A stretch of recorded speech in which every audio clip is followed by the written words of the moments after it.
19-year-old college student Eloisa Gibbs is suing schoolmates 25-year-old Brian Mbemba and 20-year-old Mitch Seiden for denting her car during a fight.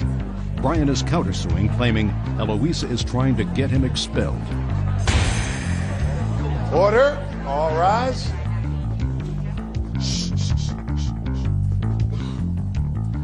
Yeah, this is case number 108 on the calendar in the matter of Gibbs versus Mbemba Seiden. Parties have been sworn in, Judge. You may be seated. Gentlemen, have seats, please. Who is Mr. Seiden? Brian.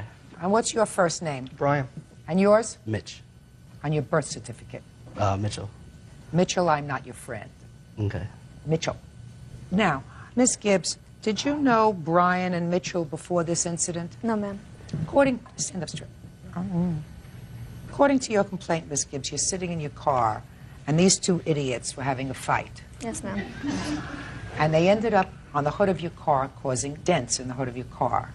You want them to be responsible. Yes. I was studying for a final. Sitting in your car. Yes, ma'am. Brian and Mitchell say that A, there was no damage to your car, and B, if there was damage to your car, the other one did it. Okay. And then we have Brian, who is counterclaiming, because he says that because you are vindictive in pursuing this matter, he will probably be expelled from school and wants you to pay for his semester's tuition. That's your counterclaim. Is that Yes, right, ma'am. Brian? Yes, ma'am. Please don't laugh. Please don't laugh at Brian. All right, Miss Gibbs. What was the date of the incident? May 13, 2002. What time? It happened, I'd say, around 1:40. In the afternoon. Yes, ma'am. Where did this happen? This happened in Nassau Community College by B1 in the south parking lot. Did you see this fight before it ended up on the hood of your car? I saw it from beginning to end. Tell me what you saw. I saw Brian walking towards the school, and he was passing a green Chevy Malibu. And in the green Chevy Malibu, there were two girls and Mitchell. As he was passing, I guess somebody said something. He stopped, turned around, walked back towards the car, got into a confrontation with one of the girls through the passenger window. That's when I saw Mitchell exit the car. Brian began to argue with Mitchell. They got into each other's faces. Brian hit Mitchell, and they began fighting. That's when I saw Brian. Would you just a second? Would you go over and have a brief word with him? Sure. Thank you.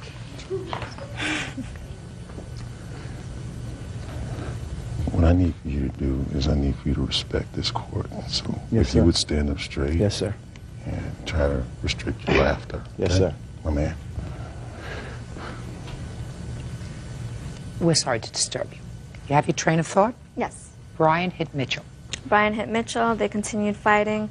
Next thing I know, Mitchell's body is on my car. Brian is on top of Mitchell. I see him hit Mitchell a couple of times. Then Brian completely flees the scene. At that point... Took off? Yes. When he took off, I got out of my car, confronted Mitchell, told him, look at the damage that you've done to my car. I want this taken care of. That's when I got the phone number of one of the girls that was in the car with him in the green Malibu. So I can get in touch with him to get the money for my car. Have pictures of your car? Yes, I do. I have the police report. I have pictures of my car. Let me see it all. The whole time that this was happening, I was on the phone with my boyfriend report. from the United States Merchant Marine Academy. Thank you. So it wasn't the hood of your car, it was really the side It was panel the of your car. side front panel of the driver's side, and there were some dents on the hood. And an object couldn't have done that, like me hitting something or something No. crashing into my car, because the paint is in perfect shape. There's no scratches or anything. Okay.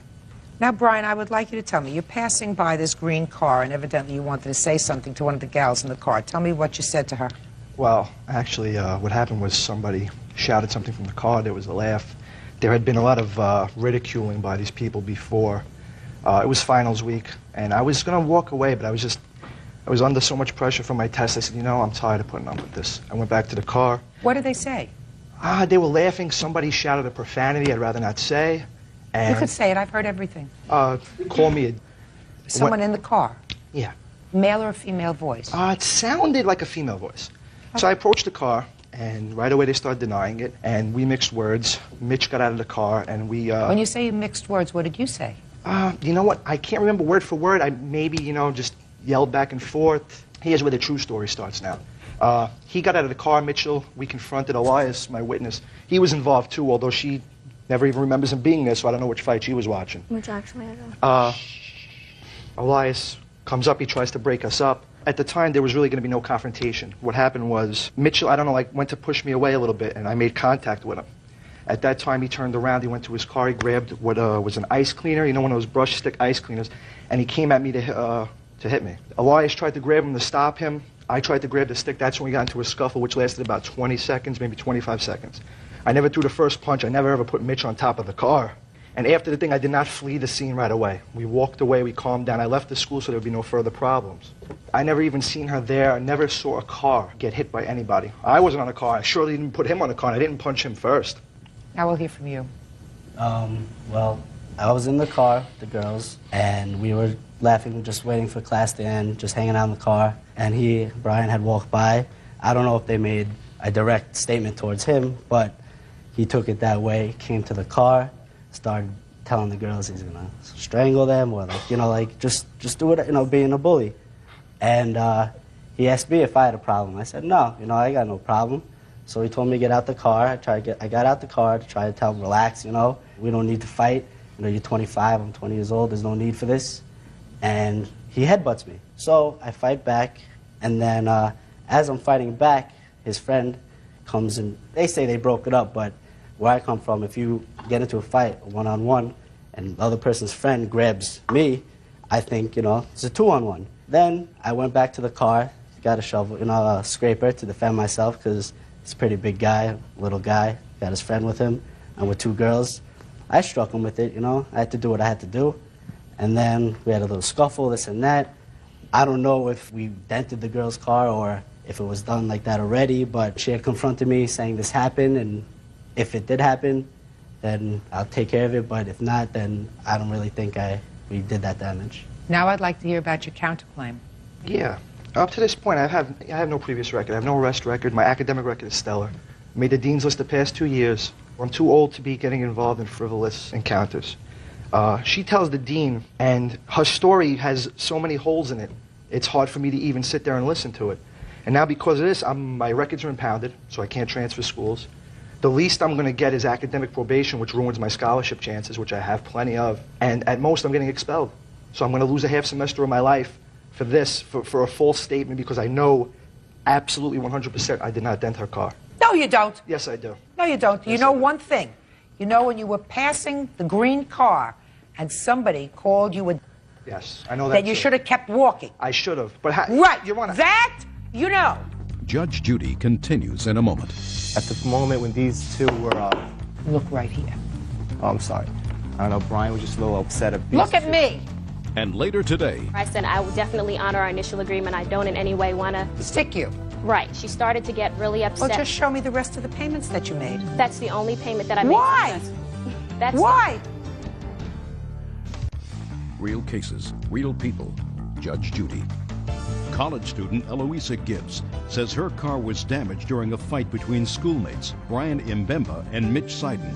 Brian and Mitch are blaming each other.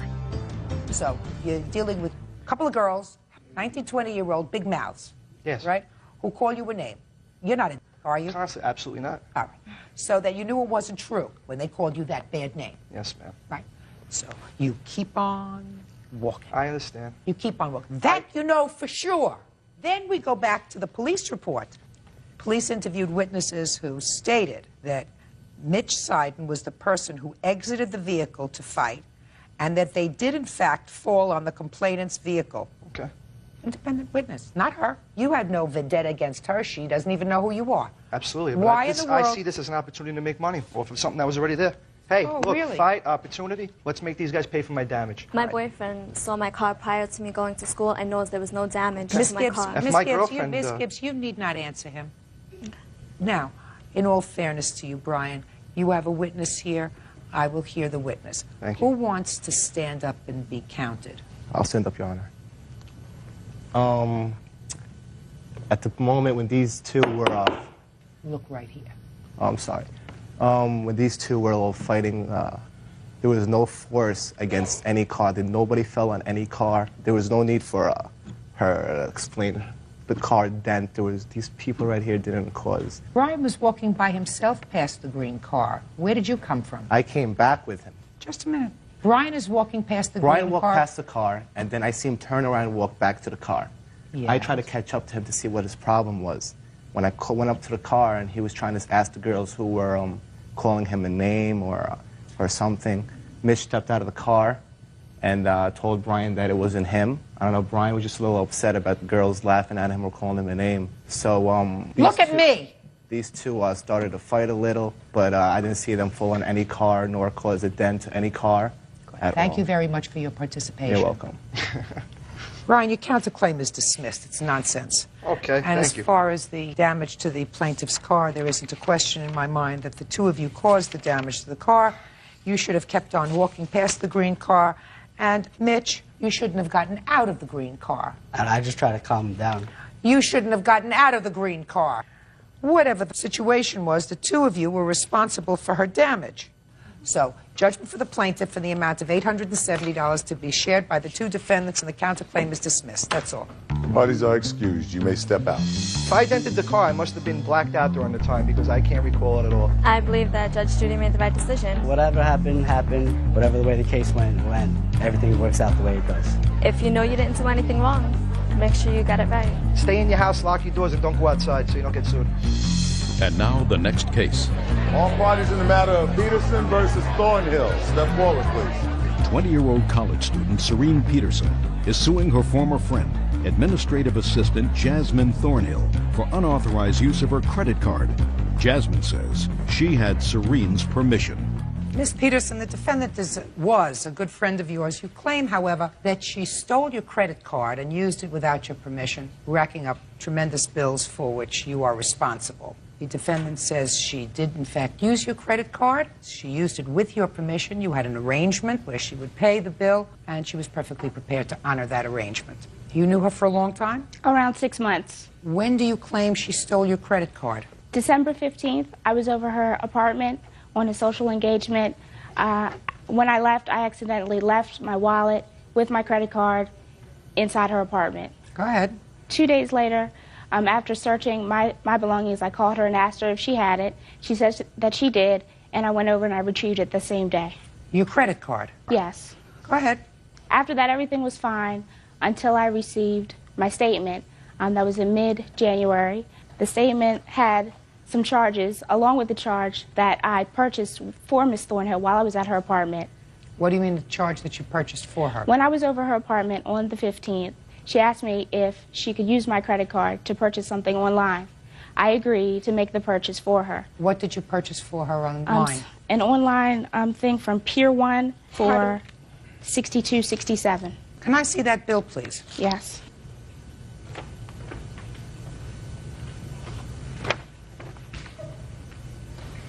Now you have certain things highlighted. Yes, those are all of the charges that Miss Thornhill made, except for the one on December 5th. You have one here for December 19th. Yes, that's correct. But you got your credit card back on December 17th. Yes. You have something on the 18th. There are a series of charges made after December 15th, extending onto May.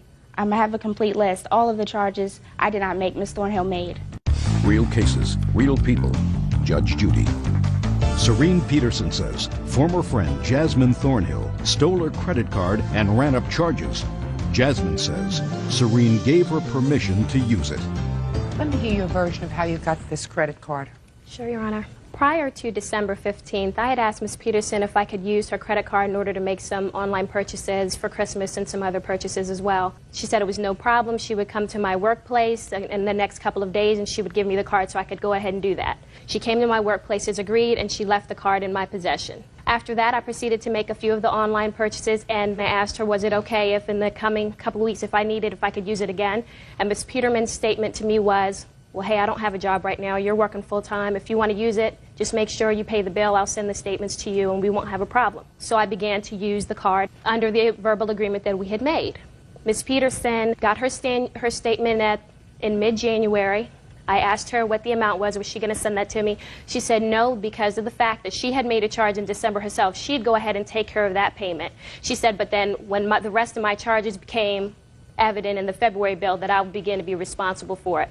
In February, as agreed, she mailed me the payment, and I have proof of that because I sent in a money order to make that payment.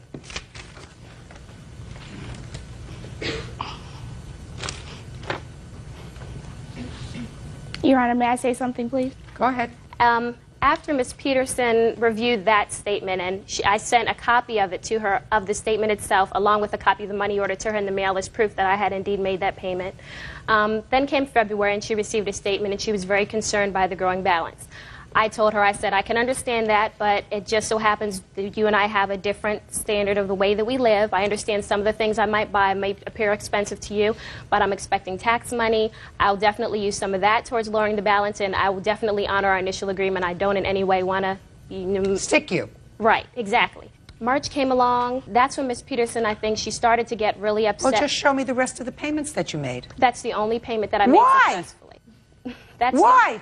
That was the only statement that she sent to me. In February? Yes, ma'am. Why did you make purchases in March? Those actually, ma'am, were purchases that I had made in February that were on back order. Then you cancel them.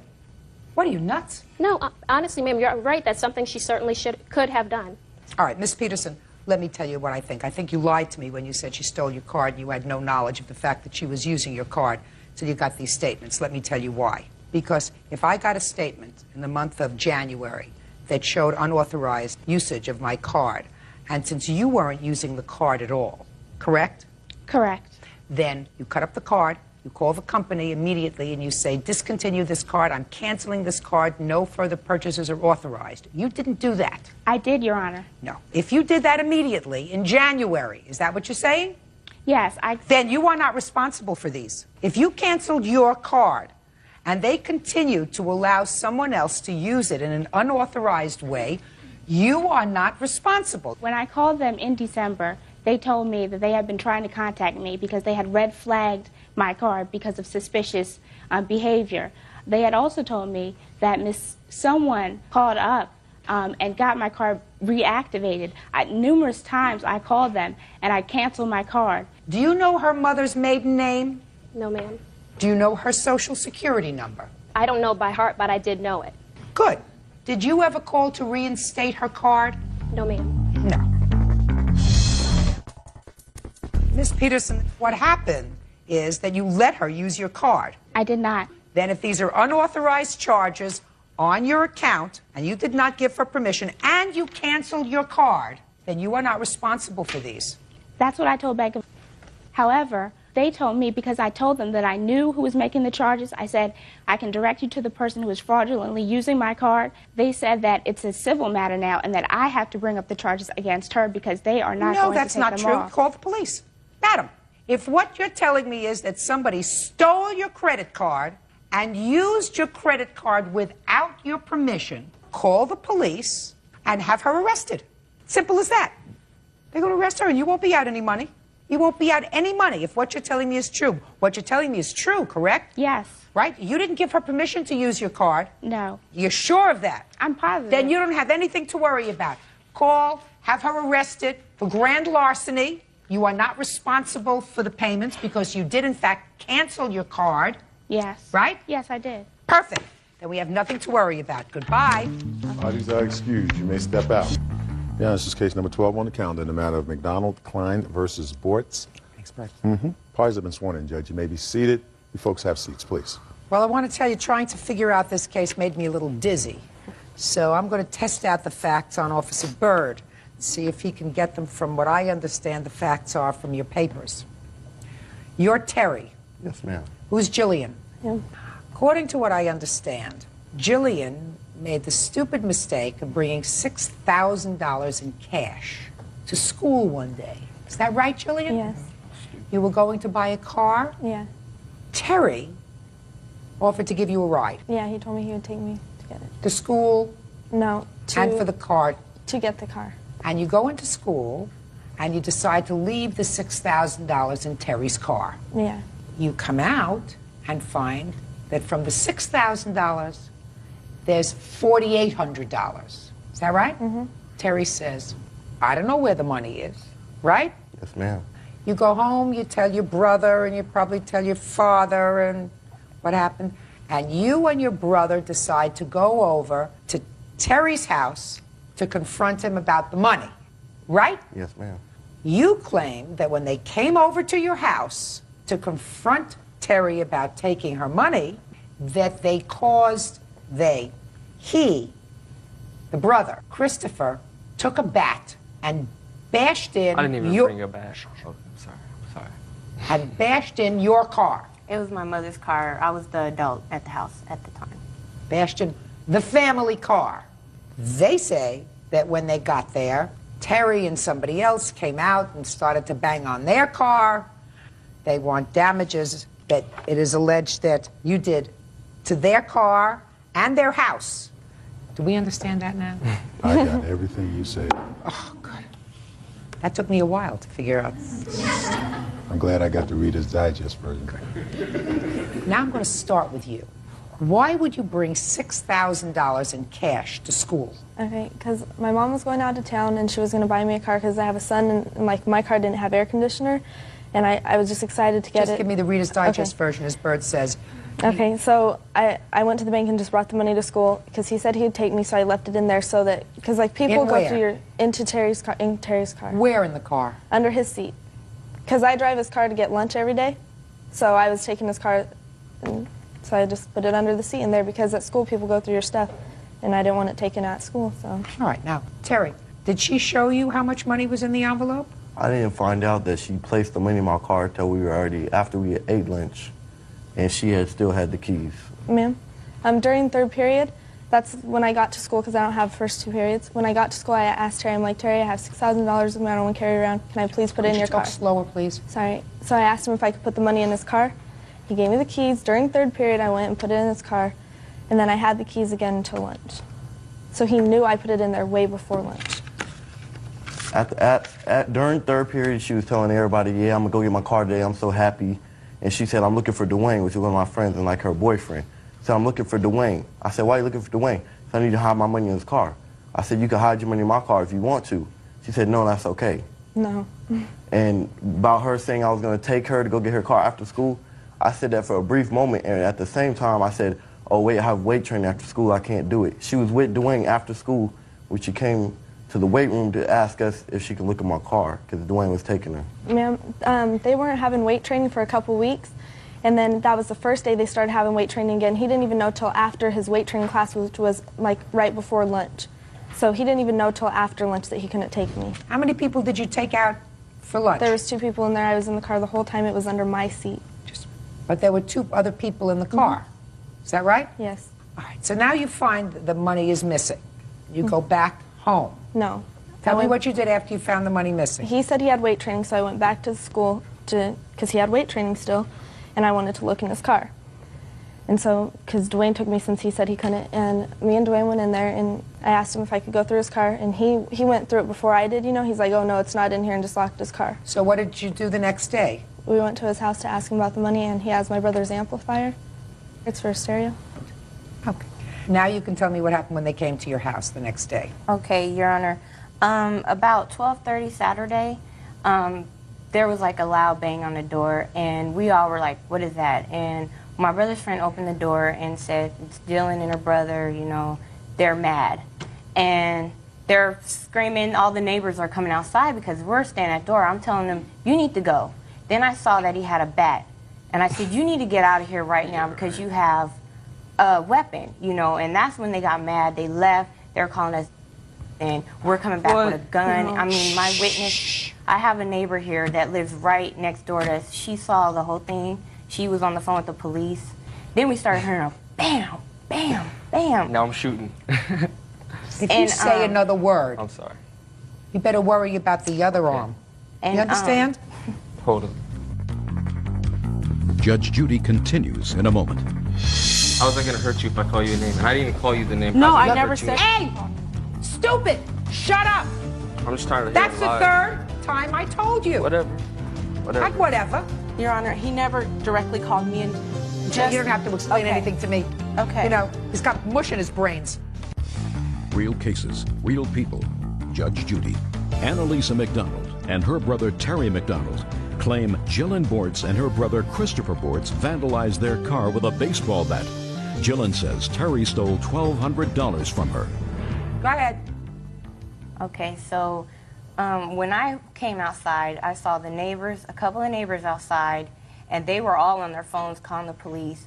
And I saw my brothers at the end of the apartments chasing after them, and they you know, they were in their cars. They I were missed gone. this. They were like That I missed. already, they were speeding off. And so, and then I looked around the corner, I saw the car, and I was like, oh my God, you know, I have the pictures here, and it's obvious it was beaten with a bat. Yeah, I'll take a look at the pictures. Now, what better grasp can you lend to this, Terry? All right, my friend, I asked him to go get the door because we heard the beating at the door. He said, Terry, you need to come out there. I went out there, and Jillian was standing there with her brother. And the first thing he's, give us the money and give us the amp now. I'm like, so at that point I'm mad because first she's accusing me of stealing money. It's the second time I've heard it. First time it was just her mom talking to my sister. And we're mad. I'm like, get out of here. We ain't got your money, this and that. He said, yes, you do. Give us the money. And so he steps in my sister's face. So I get him out of my sister's face. I step in front of him. How did you do that? He was all in her face. My sister saw he had a bat. You guys need to get out of here. So I'm like, so he started getting in her face. That's when I stepped in front of her.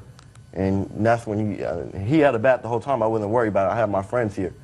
You guys need to How did his hand get broken? Yeah, explain that one. Yeah, I will. So we were mad. Just but a sec. All right. Shut up. Oh, I know you're going to tell me that. All right.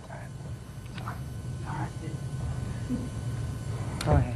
So everybody was cussing and exchanging words and snap. How did his hand get broken?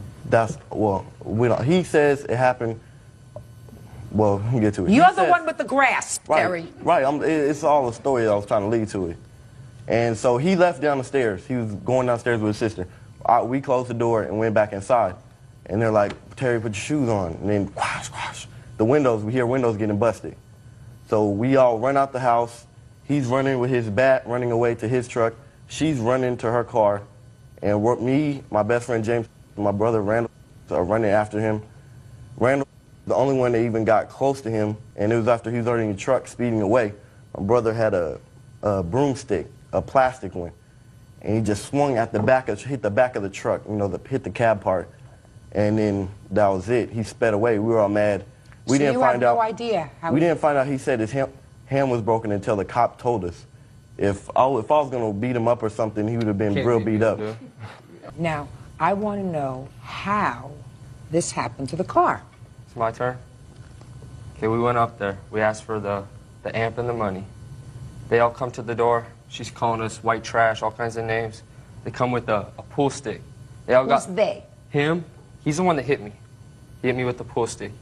He swung for me. I ducked, hit me in the hand, broke my hand. I mean, you can see it, right?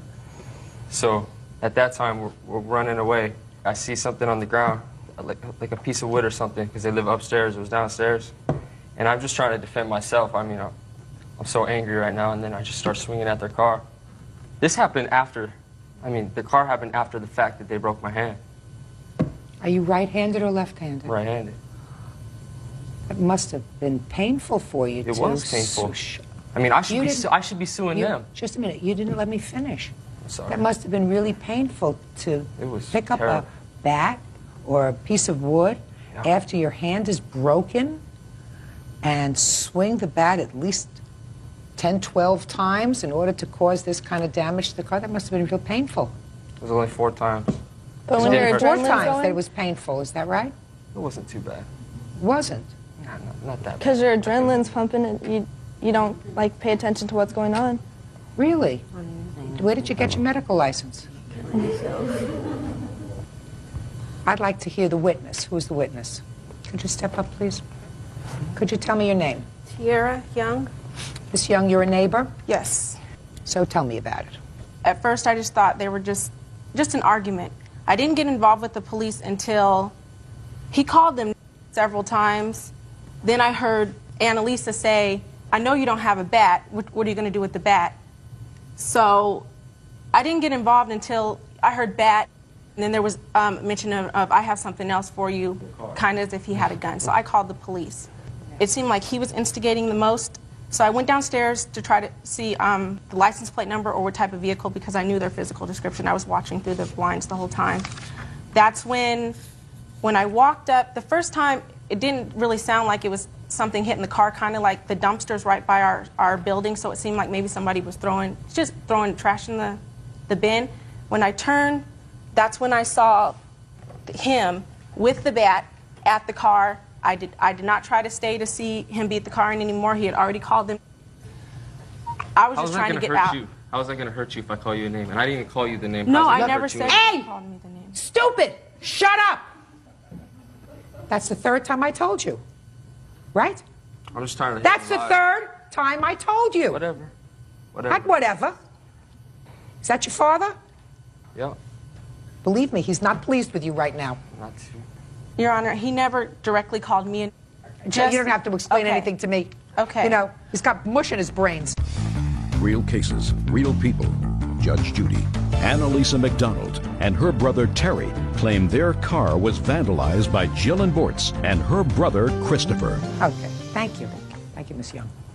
You have a counterclaim for damage to your car, your home, and the return of the money that was stolen. Let's get to the damages to your car and your home. Who wants to report on that? I can. Go ahead. Okay.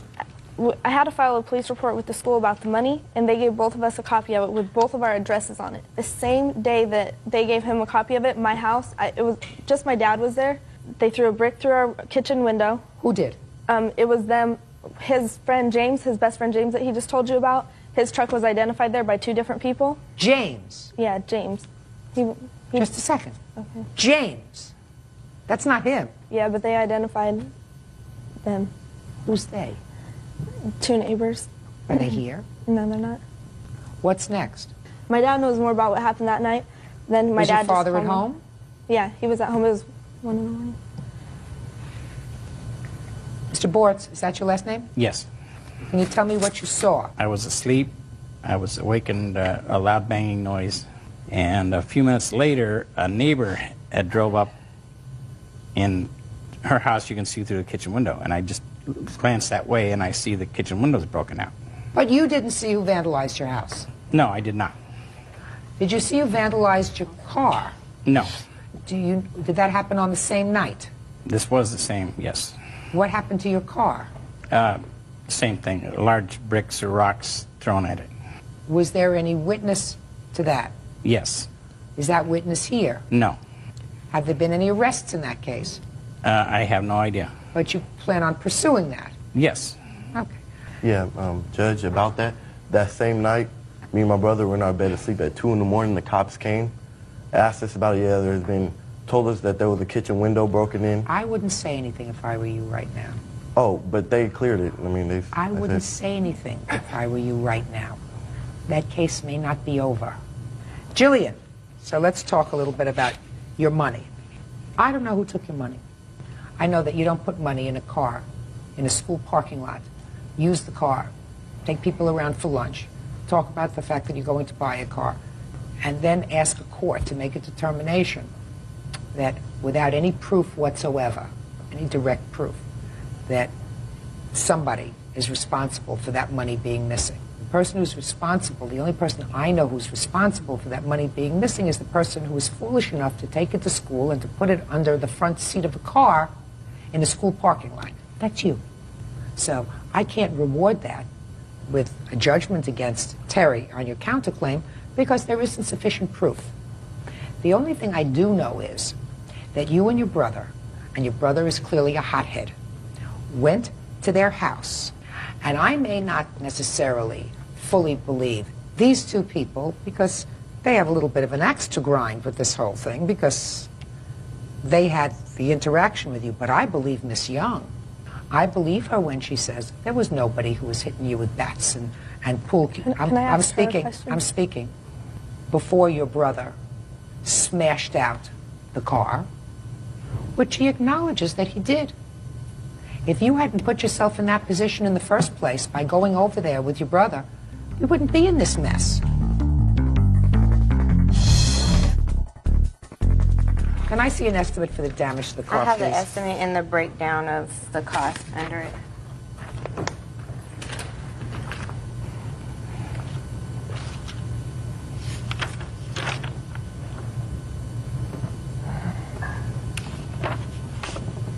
Now, I assume that on your side, the person who assaulted you, if you claim that you were assaulted and you broke your hand, you were assaulted with a deadly instrument, I assume that you filed a police report and insisted on an arrest. Is that right? I did not. Why not? Because I was leaving the next day to go back home. Tell her how What difference does it make if you're assaulted? I tried to go in, I live in Hawaii. I tried to go down there to the police station. They said just take care of it here. You have They to said take they care can't. of it They here. said they can't do anything down there because it's in Hawaii. It's a different. It's separated from Vegas. You go to the police. You I say, did go was to. That's what I just assaulted. told you. I went to the I was police assaulted. station. I want to pursue the matter. You have a father. How old are you? 19. You have a father. You say, I'm filing a complaint. I want the person who assaulted me to be punished. I want them arrested. They assaulted me. Well, I didn't do that. Well, that's what I would do. If somebody assaulted me and broke my hand. In any event, I'm dismissing your counterclaim. You did absolutely the wrong thing by going over there. Mr. Bortz, I don't know who it was that caused the vandalism to your house. I assume that you have an open complaint and that the police will follow up on that complaint. This is not an old complaint. So I assume that if they find after interviewing witnesses that this young man had anything to do with vandalizing your house, you will pursue that complaint, as well as pursuing the complaint with regard to your son's assault. I mean, I would be more worried about it if my son's hand was broken than if my window was broken in my kitchen. Right? Of course. As I said, I don't know who took the money, but you're going to get your deductible paid. Judgment for the plaintiff in the amount of $500. Counterclaim is dismissed. That's all. Parties are excused. You may step out. Your Honor, this is case number 35 on the calendar in the matter of Lowen versus Posthumus. Parties have been sworn in. Judge, you may be seated. Folks, have seats. Mr. Lowen, it is your claim that the defendant owes you for rent, some money that you loaned to her, and is responsible for your puppy being lost. She says that you owe her money because you stole stuff from her storage unit. So you're going to explain this situation to me, starting with how she came to live in your house. Okay, she married a good buddy of mine. She moved in. They both shared a room for $500 a month. And so you had a friend yeah. who married her, Yes. and he was your tenant. Yes. When did he move in? Beginning of September 1st. With his wife. Yes. That's the defendant. Yes. Then what happened? Well, actually, they moved in, and then they got married like a week later. And then he paid $430, and then he left September 26th. He took off. He ditched her, and then she ended up staying because she had nowhere to go, so I let her stay. And then, so I'm asking for rent money. Let's move on. So you let her stay. Yes. And did you have a rental arrangement with her? Yes. What was the arrangement? Well, first of all, when they were married together, it was $500 a month, and then if it's just her, it's $400 a month. Starting in October. Yes. Did she pay you in October? No. Did she pay you in November? Nope. She never paid any rent. Just a second. Didn't pay you in October. Didn't pay you in November. When did she move out? She moved out January 8th. Did she pay you in December? Nope. And she was just your tenant? Yes. No romance, no nothing like that? She tried to lure me into a relationship, but... But you resisted? Right. Fine. I just want to know, this is just rent? Yes. And she's staying in her room and you got your room? Well, actually, she wouldn't leave me alone. She was like a tail, I guess. No, Mr. Lowen, listen to me, sir. I have to find out if this is a pure tenancy relationship or if something happened, because that's part of her defense. So she did not only stay in her room, but sometimes you shared a room. Right. Okay. When did you start sharing a room? Well, she didn't have a bed, so I had an extra bed, and she stayed on that for a while, and then she jumped in my bed. When did you start sharing a room, sir? We started sharing October 4th. Okay. Now you want to tell me about these loans that you claim, sir? She came up to me at work and asked to borrow $60. And her and my roommate Angie went out and got cats. It was a surprise, so I gave her the money. She comes home with the cat. When? I'm not sure on the exact date. What else? And then I gave her. She asked. Stop playing with the cards. Sorry. She asked. I borrowed a couple $100 to her in cash. When? I'm not sure. For what? Miscellaneous stuff. I'm not even sure what it was for. Before or after she was sharing your room on October 4th? After. What else? And then I gave her. She went on house arrest for a few weeks, And Why? I paid for all the house arrest. What was she on house arrest for? That I'm not exactly sure. She was, I wouldn't call her an honest person, so. What else? She wanted to borrow a couple $100 to go Christmas shopping for her 3 kids, and I wrote a check to the bank, and I got a receipt and a check saying that I got the $200 from my bank to loan her. Oh, this better pick up, Mr. Lowen. Let's go. And then I also gave her $30 for she needed to get diapers for her kids, and then I also she ordered Chinese food one day at work, and I went out and picked up the Chinese food, and then I paid for it, and of course she never paid me back for it. And then on November 1st, she cleaned out cleaned out her room, and I had to pay $6 extra for garbage.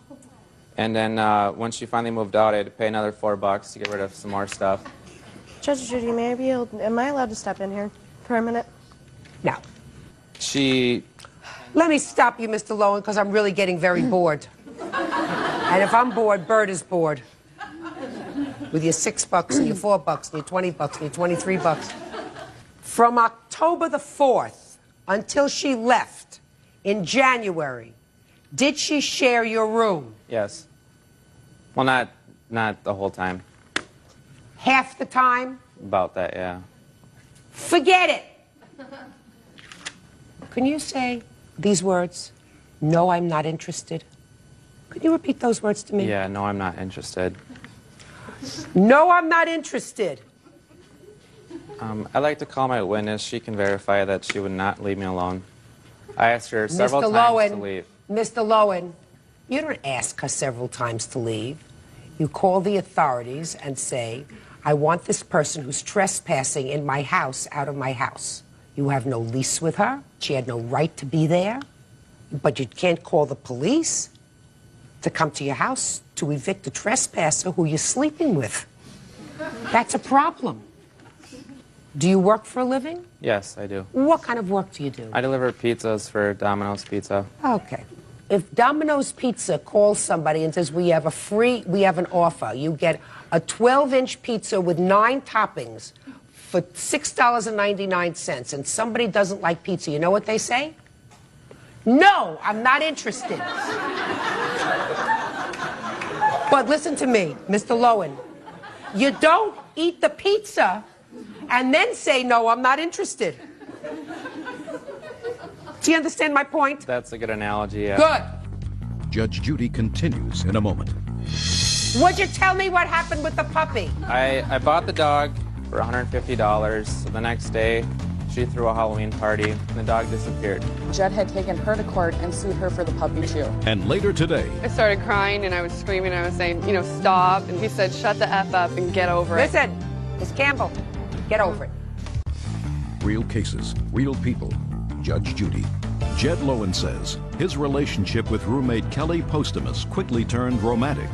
Now, he claims she owes for unpaid loans, rent, and for the cost of a puppy. Now, madam. Yes. You say that he took stuff out of your storage unit. Yes. What was your stuff doing in storage? It was after I moved out of his house, I placed it all in storage. Did he have a key to the storage unit? Actually, yes. When we first got it, he put it in his name. So he's the only person that had a key. What was in your storage unit? I had everything. My bed, my crib, my table, my TV, my PS2, my VCR, all my clothes, my kids' stuff. Mr. Lowen, did you take any of the stuff out of the storage unit that No, belongs Your to her? Honor. It's a bunch of junk in her storage. Did you stop paying for the storage? I signed the lease, and I was on it I got a month free, and then like a month later, we went and got it arranged so it was in her name. You went together? Right. Now, when you went together, did you check the storage unit? I didn't even look in there. You went down to the storage unit with him and had it put in your name? I met down there and... Just answer my question. No, not with him. You met down there? Yes. Did you look in the storage unit at that time? He wouldn't give me the key. He wouldn't let me go in there. He had bought me a car. Just a sec. If you went and put it in your name and paid for it, then they'll give you another key. Your Honor, the lock that I originally had on there, he went and cut it off and put his own lock on. and he had bought me a car. And he told me the car, I had moved to Illinois, and he told me he wasn't going to sign over the storage until he got the car back. So that day, he went down with his mom, got the car, and I have an signed agreement here saying that once he got the car, he would sign it over, give me the keys, he wouldn't take anything or nothing out of my storage. And the next day, he came over, signed it over, but he didn't give us the keys. Other than the fact that he had the key, you have no proof that he took anything out of the storage unit. Is that right? Yeah. All right, now tell I me have my about witness, though, that knows everything that was in storage. I have I don't care. pictures. I need proof that he took stuff out of storage. Why didn't you pay him any rent? I did actually pay him rent when I was working at Domino's. I signed over 2 checks to him. One was for $350 and one was for $400. The last item on your agenda is this puppy, Yes. right? What happened with the puppy? Well, I wrote a personal check, which I got the check right here, and she was my witness. She lived with me at the time. Would you tell me what happened with the puppy? I bought the dog this October 30th for $150. So the next day, she threw a Halloween party. Who's she? Kelly. Yes? She threw a Halloween party and the dog disappeared. Where were you? I was working. What happened to the puppy? Actually, somebody took the puppy from the party we had, but he wasn't working. He was there. And Angie, that's sitting over there, it was probably about 3 months ago. She was an ex-roommate, too. Jed had taken her to court and sued her for the puppy, too. This is the third person. Were you sued for this puppy? Not for the puppy. It was for the cat.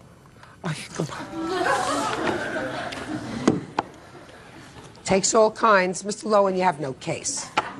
You ate the pizza, sir. You ate the pizza.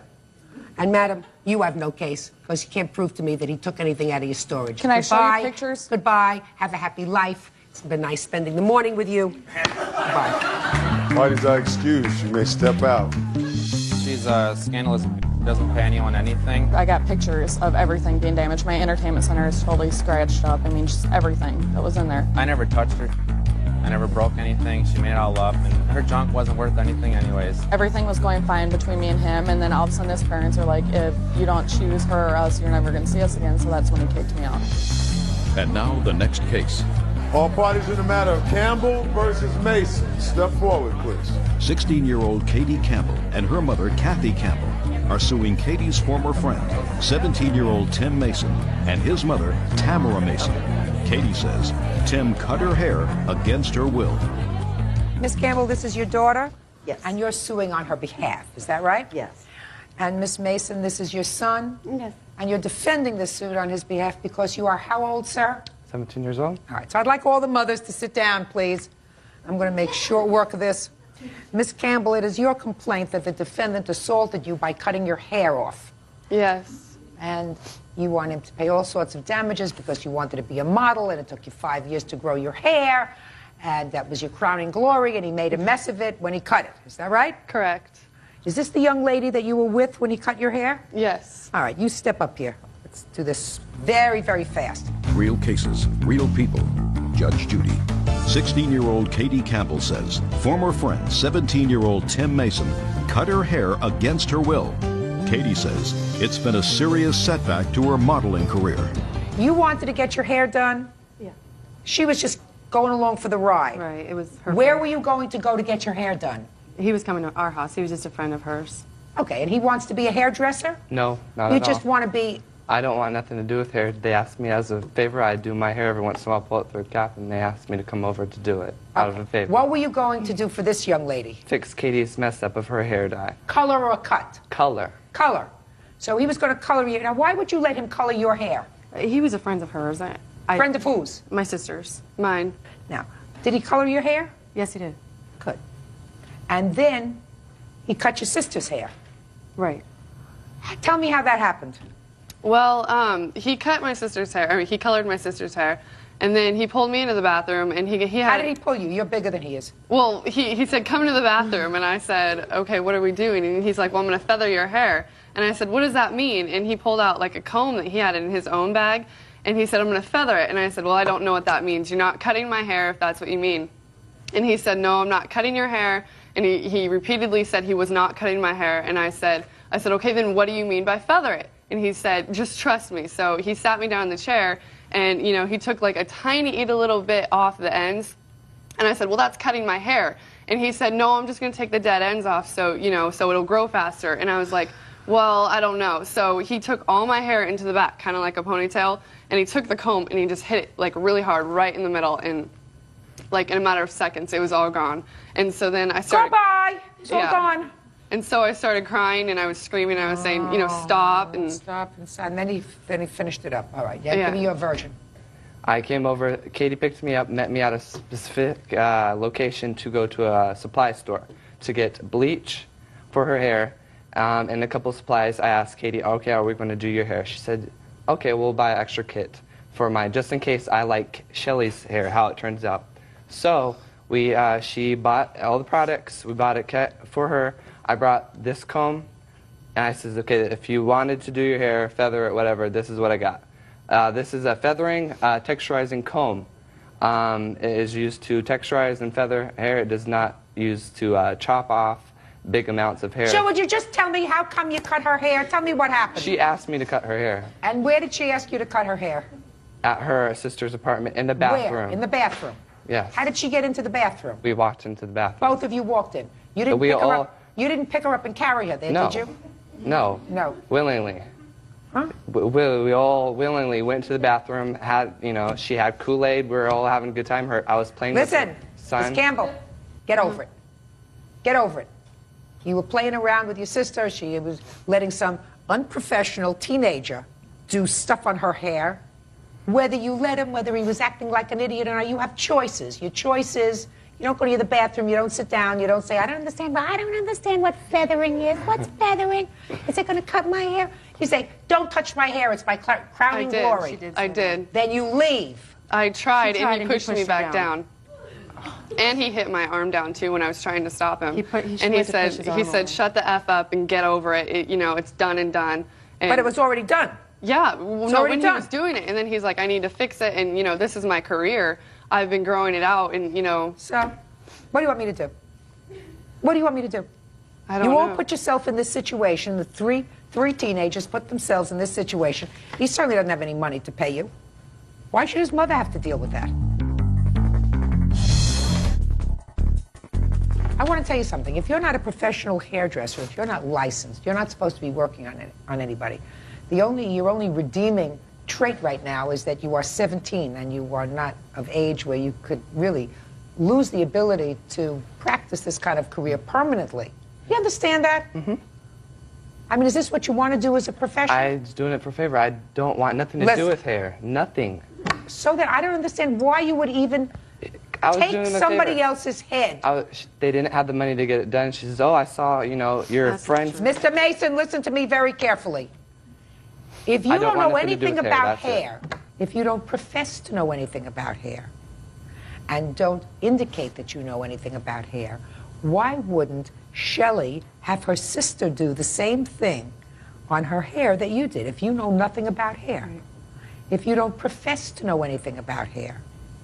Do you understand? I understand. It doesn't make any sense unless you suggest that one of them likes you, one of them has a crush on you. Katie asked me to homecoming. Did she? Yes. When? In the beginning of the fall, and I wasn't able to make it. Is that right? Your Honor, he's gay, and he said that he, I'm he gay? said he would go as a friend. Yes, he said he would go as a friend because she didn't have a date, and she didn't want to miss the only dance because she's doing internet So school. did you go together? No, he ditched me for it. He didn't show up. Even more reason not to invite him over to your home. Right. Well, he apologized and everything, and he had a message of on things there. that he has no business taken care of, which means he lets somebody who has absolutely no training do anything to you, because aside from anything else, you could get hurt. Not just your hair, which grows back. You know, whether it takes 6 months or a year, your hair is going to grow back.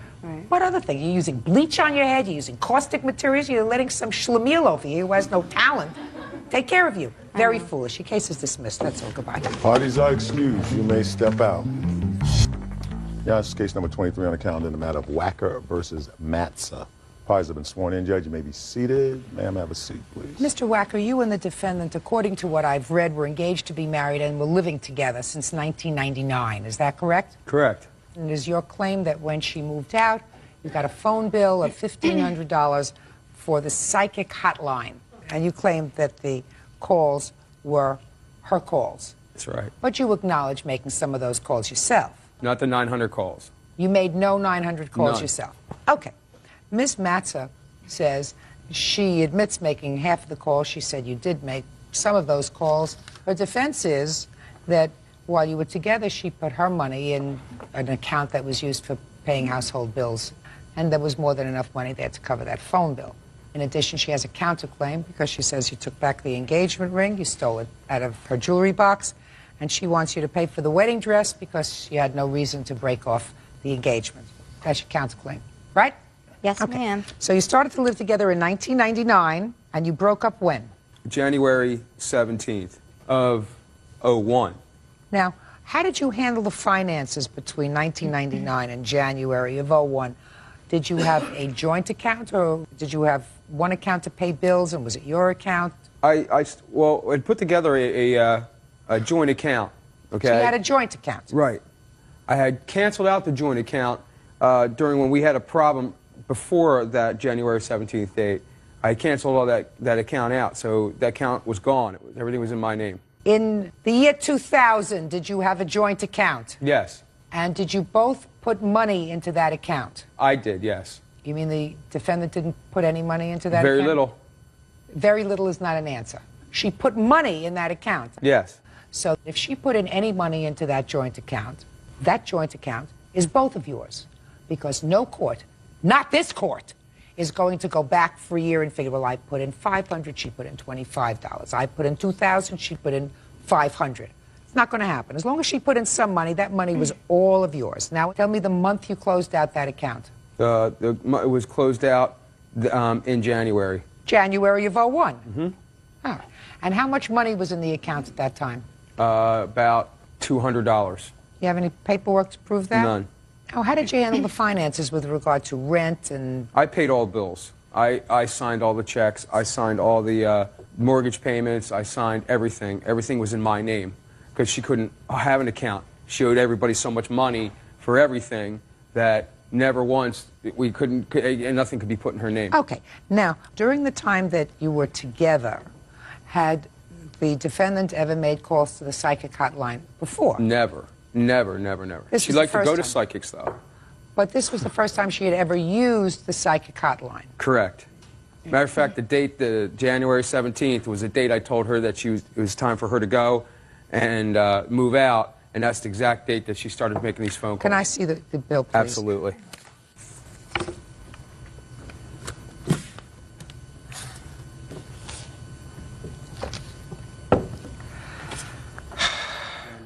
So what were you trying to find out from this psychic? Your Honor, it wasn't only me. It was him, too, okay? And he was not only calling these psychics Judge, that's untrue. Shh, don't speak. You see how quiet she was? Because they were calling his house approximately 4:30 every night asking for him. He not only started this with calling these psychics, he went on the online at nighttime calling them, too.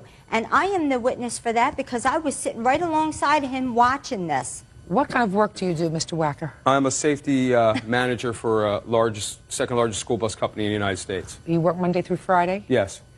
What time? Usually from 8 in the morning to 5 at night. What kind of work do you do? I'm a school bus driver for the first largest school bus company, Laidlaw. And I work... Just your hours of work? 6:30 to 5. You drive kids to school and then you go home? Yes, and I do trips in between. Just a second. You drive kids to work and then you go home. Okay. Well, some of these calls are in the evening. From that January 17th date on, I didn't spend very much time at home. As a matter of fact, I made sure I wasn't at home. Okay. And because I didn't want to be anywhere around her. As far as me making any phone calls to the psychic hotlines, there's a 1-800 number that you can call to get a voice stamp. Every one of those phone calls had her voice on it as a voice stamp. All right. Which means she made the phone call. I'm sorry. Now, I got the psychic calls. Psychic calls were $1,400. Right. Right? Okay. Half of that is $750 because he was still living together. Now, I want to move on to you. He took back Yes, the ma'am. engagement ring? Yes. he stole it out of my jewelry box while I was in the process of moving. That's okay. He's entitled to it back. He should have asked for it nicely, but he's entitled to it back. Engagement is over. Ring is given in contemplation of marriage. It goes back to the person who gave it. That's him. Let's get to the wedding dress. That's the wedding dress? Yes, ma'am. So why should he pay for it? I can't wear it. I can't even sell it. I've put things in the courier post. No calls. I cannot sell it. I don't think it'll fit me. So. Cute. Thank you. What other arrangements were made for the wedding? None. There was no hall booked. There was no caterers. There was no music. There was nothing a date booked. set? Yeah, it was supposed to be July 7th. Okay. And when did you buy the wedding dress? I bought it in September, the year before, 2000. Why? Because he told me it was time, everything was serious. Time for what? For us to be engaged. So he told me, go out and buy your wedding dress, and that's what I did. So, put it away, maybe you'll use it again. He's not paying for that. But you also understand, Mr. Wacker, that I have to make a judgment with regard to these bills. You and the defendant were living... What? I'm speaking. You and the defendant were living together as a couple. Correct. Bills being paid as a couple. If, let us say, this relationship did not terminate in January or February and she made these psychic calls, what you would have done is had a fit. I had a fit anyway when I saw the bill. Well, but by that time you had a fit and you didn't have any of the perks that go along with the relationship. But if you were together, it's like, you know, one mate going out and buying 6 pairs of shoes. What are you, crazy? 6 pairs of shoes? You only have 2 feet. What can you use 6 pairs of shoes for? You have a big fight.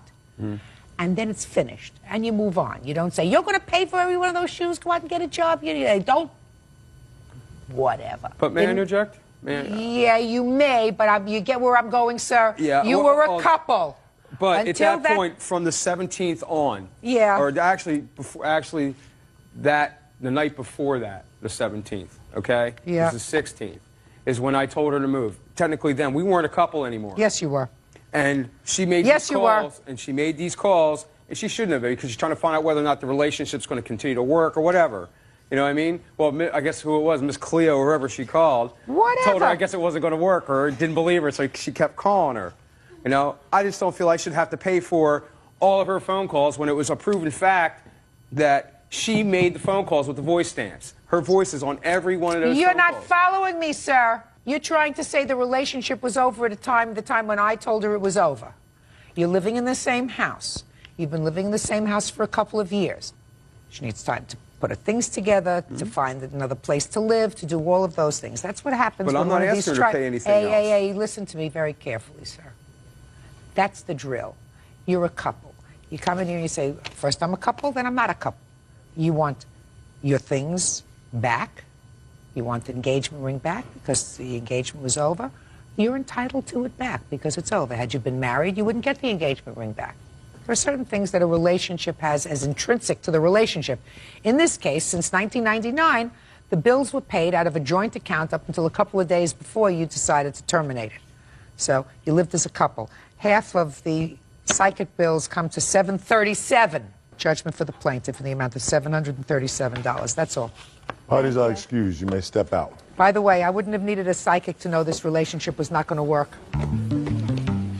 I can't believe she lied up there like she did about saying that I made these psychic phone calls. He's a user, a loser. I'm glad she's got him, and I'm glad I'm out of it. That's ridiculous. I put closure to this. He can't. He needs to end it and get on with his life. I already did. I guess he figures that these psychics are going to tell her what to do and all. I'm not going to deal with that, you know. He's an idiot. And now the next case. All parties in the matter of Davidson versus Millard. Step forward, please. Retired scientist Maxine Davidson is suing her former friend, retired chemist Merle Millard, for credit card charges that were made on a trip to Mexico. Miss Davidson, according to your complaint, you and the defendant were friends, and he invited you to go on a trip to Mexico in his camper, and he said you would have no expense, that he was going to pay for everything. And you claimed that while you were on this trip, you had to use your credit card for certain things. Yes. And you have not been fully reimbursed for all of the charges that were made during that trip, although Mr. Millard did give you some money towards your credit cards and towards the bills. You still have additional bills that you want him to pay for. And Mr. Millard says there was never an agreement that he would make all the payments for all the expenses, that he was supposed to just go together. Is that right, sir? Correct. It was a Oh, 50-50. That was your arrangement It's with my her? understanding. No, look at me, sir. That was your agreement with her. You would share the expenses 50-50. Is that what you're telling me? We never discussed it. You never discussed it? To my knowledge. Okay, fine. So it was your assumption. Correct. You never had a discussion about it. Real cases, real people. Judge Judy. Maxine Davidson says ex-friend Merle Millard owes for credit card charges he made while they were on vacation in Mexico. All right, so, Ms. Davidson, I'd like you to tell me how this trip came about. I met Mr. Millard in September, around the 7th on my birthday, at a Kinko's. And we were both doing our life stories in film. And he was very courteous, and he wanted to meet me again, to talk about England. He knows where I'm from, in the north of England. And we never did get to talk about it, but we went out to dinner several times. He didn't have any credit cards because he said he had been bankrupt a year before. So no problem. He gets a very good salary from the government as a scientist. And he would pay me back. Then the next thing is he invites us in his refurbished vehicle, a Winnebago motorhome. And what did he say he to said, you? Bring nothing but yourself. We don't need anything. He had plenty of food, plenty to drink. The vacation would be on him because my daughter was visiting with me, and my grandson then of 10 months, he invited them also. She had never been to Ensenada. Did they go? Yes. Your daughter they and went. grandson went. Mm-hmm. When did you leave on the trip? Approximately the 21st of October. Okay. 2000. And how long was the trip planned? We went for 2 days, but we stayed 6 because of the vehicle experiencing trouble with the motor. We were stranded there. Okay, so tell me what happened when you were on this trip and what you spent money on. Mr. Millard had no money, no credit cards. He had been bankrupt. He said, don't worry, I will pay you back every penny as soon as I get my money from the government. So, of course, what could I do? I used 3 credit cards, 2 of which were stolen or lost. I never did get them back. So when I got back to the USA, I ordered more. Fortunately, they were maxed to the limit, so there were charges on it, more than we made in Mexico. What kind of expenses did you put on the credit card? Okay, his finding the parts to put the motor back together was something to do with the overheating. The fan was the wrong size. How much did you spend on the motorhome or the close to Winnebago? $1,000 with food and motor costs. Oh, I don't know. He wouldn't tell me. Answer my. Never showed Well, me you the- must have gotten the credit card receipts. I did eventually get them. How much was spent for parts? Didn't it say on your credit They card? weren't separated. He had the cards with him, got a lift, thumbed a lift to get there. Let to me see where the bills there from was a your credit. Versatel. Miss Davidson, let me see the bills from your credit card company. They're itemized and copied. And there are bills with his signature on the cards. Just a minute. That he spent.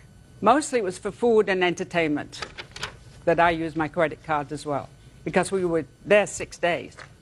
How much did you spend altogether? And I'm not including the money for the restaurants in California. Approximately around $1,000. He gave me $483 back in the U.S. $739.71 is what you calculate for international charges. You say U.S. charges $130. Plus the money spent in America. in I'm the not US. talking about the money spent in America. Understand that. I'm taking off the dinners that you say. He said, don't worry, I'll pay you back. I'm not dealing with that. That's Promise to nonsense. pay me back. That's nonsense. So he owes, according to you, he still owes you $359. Okay. Now, Mr. Millard, tell me about this vacation that you took with Miss Davidson. Why did you invite her on this trip? Of companionship with her, and also her daughter and her daughter's son. I enjoyed their company. And did you have any discussion with her, as Miss Davidson says, you know, just bring yourself and a smile and a bathing suit? Yes, what I told her is I would equip the motorhome with food, and I gassed it up $130, and propane and all that. And we never discussed beyond that. I brought $250 cash along for entertainment and food in addition if we didn't want to eat in the motorhome. So there was never really any discussion that I know of about I was going to pay for it all. I never intended to. I would never do that. Well, I don't know whether you intended to or not, but let's get down to certain basics. This trip was originally intended to take 2 days. Is that right? No, I mean, I would never drive it 100 miles and stay 2 days. It's 6 miles to the gallon from my motorhome. How many days did you plan on being away, sir? At least a week. I don't believe you. I don't believe that, sir. You don't believe it? No. I don't believe that you planned on being away for a week. Or more, sure. No. I don't believe that you planned on being away for a week, sir. Well, I did. Never. I would No, never no, no. drive. You know, that's the cost of the motorhome is gas. So fine. why drive it all over? You go So somewhere. you paid for gas. Did you have enough food in your camper for a week? Sure. For a week? Sure. For 3 people? Sure. No. Yes. Oh, No, honestly, no. yeah, of course. No. And what happened to the camper? Because the camper broke down. All right, now what happened is the fuel pump began It to broke fail. down. I don't care what. It Yes. broke down. Don't explain it to me. I don't care It about failed. gaskets It and broke fuel down. pumps. It broke down. Yes. And how many days was it broken down? 3 days. Right. And after it was finally fixed, did you go back home? Yes. Immediately. As soon as within it a was day. fixed. I think. And all during that time, those 3 days, you didn't have to buy anything else. Is that right? You had all Well, what the happened food is, and all the drink for these extra. No, what happened No. is we started going out, you know, eating out and boozing it up. And Well, if you went out eating and boozing it up, you weren't paying because you only had $250 yeah, I in ran cash. out of that. And you ran out of that very fast, so you were using her credit cards. Correct. Did you use her credit card also to pay for the fuel pump? All right, there was $60. I withdrew cash, I think around 100. The fuel pump was 40, and the repair bill, the mechanic, was 60. I asked you whether you used her money for that, sir. Yes. Now, she's not part owner of your Winnebago. No, of course not. Judgment for the plaintiff in the amount of $359. That's all. Parties are excused. You may step out. Your Honor, this is case number 25 on the calendar in the matter of Ramirez versus Garza. Thanks, Bert. Parties have been sworn in, Judge. You may be seated. Miss Ramirez, is it Ramirez? Yes. I'd like you to sit down, sir. Thank you. You and the defendant have 2 children together. Yes. Were you ever married? No. But you are now married to this gentleman. Yes. Your claim is that because of false charges that Mr. Garza filed against you, you were forced to incur substantial legal fees and debts. False charges with regard to child abuse. You filed those complaints with Child Protective Services. And you want him to reimburse you for all of the expenses that you incurred as a result of these false charges. Is that right? Correct. Mr. Garza says that he merely reported what he saw and what his children told him. Right now I'm going to need a time frame. When did you and Mr. Garza separate? I believe it was in 99. And how old are your 2 children? 6 and 4. So they were really tiny. They were a year Yes. old and 3 years old. About 3 years old. When did you remarry? December 16th of 2000. And when was the first report of child abuse? Back in 2000. When in 2000? In August of 2000. All right, so let me go to Mr. Garza. Mr. Garza, when did you first make a complaint to Child Protective Services? It was back in August 2000. And what was the nature of that complaint? Well, pretty much child abuse. My kids were talking about how their stepdad would, slap them or hit them or, in that nature. I have papers here from the Child Protective Services that state From that- August? From May of 2001. Well, let me take a look at it, please. I also have police reports here and medical reports. I see various letters. In some of the letters it says that they determined back in May of 2001 that the family, that is your family, does require our service at this time. I don't know whether they spoke to the children or not. So what you're telling me is in August, one of your children, probably the older one, was telling me that they were hit, not beaten, but hit by the stepfather. And you reported that. Yes. What was the next report? Well, after that, my youngest son, Isaiah, he came over and he went to the bathroom, and when he was urinating, he has a habit of he'll drop his pants down to his knees, and I noticed some bruises on his buttocks. And he had said that some ants had bit him. He was afraid to say it, so he had said that some ants had bit him. Finally, he came out and said that, that stepdad had, hit him with the black sandal, There was some bruises on there.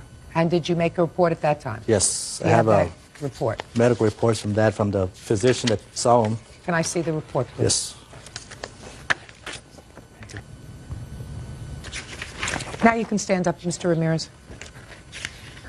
Well, this second report was called in by the hospital, according to the doctor's notes, because The doctor found bruising noted to both buttocks on the child. Okay. Mr. Ramirez, did you back sometime in 2001 hit one of the children, the older child, on the behind? Isaiah, the smallest children, he was going through a lot of problems at daycare concerning when he would come back from his father's house. We tried disciplining him with timeouts, taking toys away from him, name it. It got to the point where we couldn't take it anymore. They didn't want him at the daycare. Took him home. I spoke to him. I spanked him. Next thing you know, I'm getting arrested because his father put charges on me. I got a paper here stating that... No, I'm not finished yet. You spoke to him, and how old was he at the time? He was three. Three. So he was 3 years old. The daycare was getting ready to kick him out because they didn't want him there He was anymore. 3. I'm speaking. He was 3 years old. So you spanked him. Yeah. With what? With a belt, ma'am. With a belt? Yes, ma'am. On his buttocks? Yes, ma'am. Did you have to attend any classes, Mr. Ramirez, as a result of this investigation? No, we had a homemaker come and give us parenting classes. Well, that's parenting classes. So you had to have services as a result? Yes, ma'am, but from an hour and a half classes, it dropped down to 20 hours because the homemaker found it wasn't necessary, that we didn't need those classes. Well, you do need the classes. If you think that it's appropriate to beat a 3-year-old with a belt, causing bruises sufficient to be noted by a hospital, then you need a lot of parenting classes, more than an hour and a half. 3-year-old child who was going through a state of mother, father, new father, visiting one, there's a certain amount of acting out behavior. What you don't do is you don't use an instrument ever on a child. Ever. You used a belt on a 3-year-old. That is unacceptable. Period. End of discussion. It's unacceptable. Judge Judy continues in a moment. Listen to me very carefully. Your husband just admitted he beat your 3-year-old with a belt. He abused him. Spanked, not abused. Beat. Abused. You should have taken the belt and wrapped it around his neck. And later today, Miss Jones, you were trying to get over on the system, madam. No, That's I what wasn't happened. trying to get over on Sure the you system, were. Judge Judy, because when I called there, they told me, don't bring the ticket yourself or we're going to take the money. I wish you had the name of that person who told you that. I think that you probably ought to sue them. real cases, real people. Judge Judy. Veronica Ramirez says the father of her children, Eloy Garza, falsely accused her of child abuse. Eloy says Veronica's husband, Juan, hit his son. Miss Ramirez, I don't have to go through this whole case anymore. I've just solved this whole case. You are suing for filing false charges against you. False charges of Actually, the abuse? false charges and the custody hearing that we actually went through for the past 2 years. Well, why do you think you would be entitled to legal fees from him for a custody hearing? He sued me for custody of the children because of that incident. Yes. We went through about 2 years of a custody battle. It got to the point to where he decided he didn't want custody of the children anymore. So? He wanted me to agree not to move out of the city we were living in, and he wouldn't fight for custody. He wanted a social study done. We had the social study done. The lady came to the house. She did interviews on both of us. She did interviews on the children. In the social study that I have with me, she states that he seems lovable with the children. The children are lovable with him. She didn't see any problems with the family together. She felt that the children should stay living with me. So? We went to court. He had moved to Corpus because he was living in Corpus already working. He was away from us about 3 months. He put temporary orders on us not to leave the county. The judge spoke to the children to see whether they felt safe enough to move out of town with me to Corpus with him, or if they wanted to stay in Harlingen with their biological father. The children stated to the judge that they wanted to leave to Corpus with us. Let me explain something to you. I don't know who this judge was who interviews a 4-year-old and a 6-year-old to make a determination as to where they want to live. I never did that with a 4-year-old. Where would you like to live? With your mommy or with your daddy? We also have him right Anna. here. He states that he has evidence that there was abuse.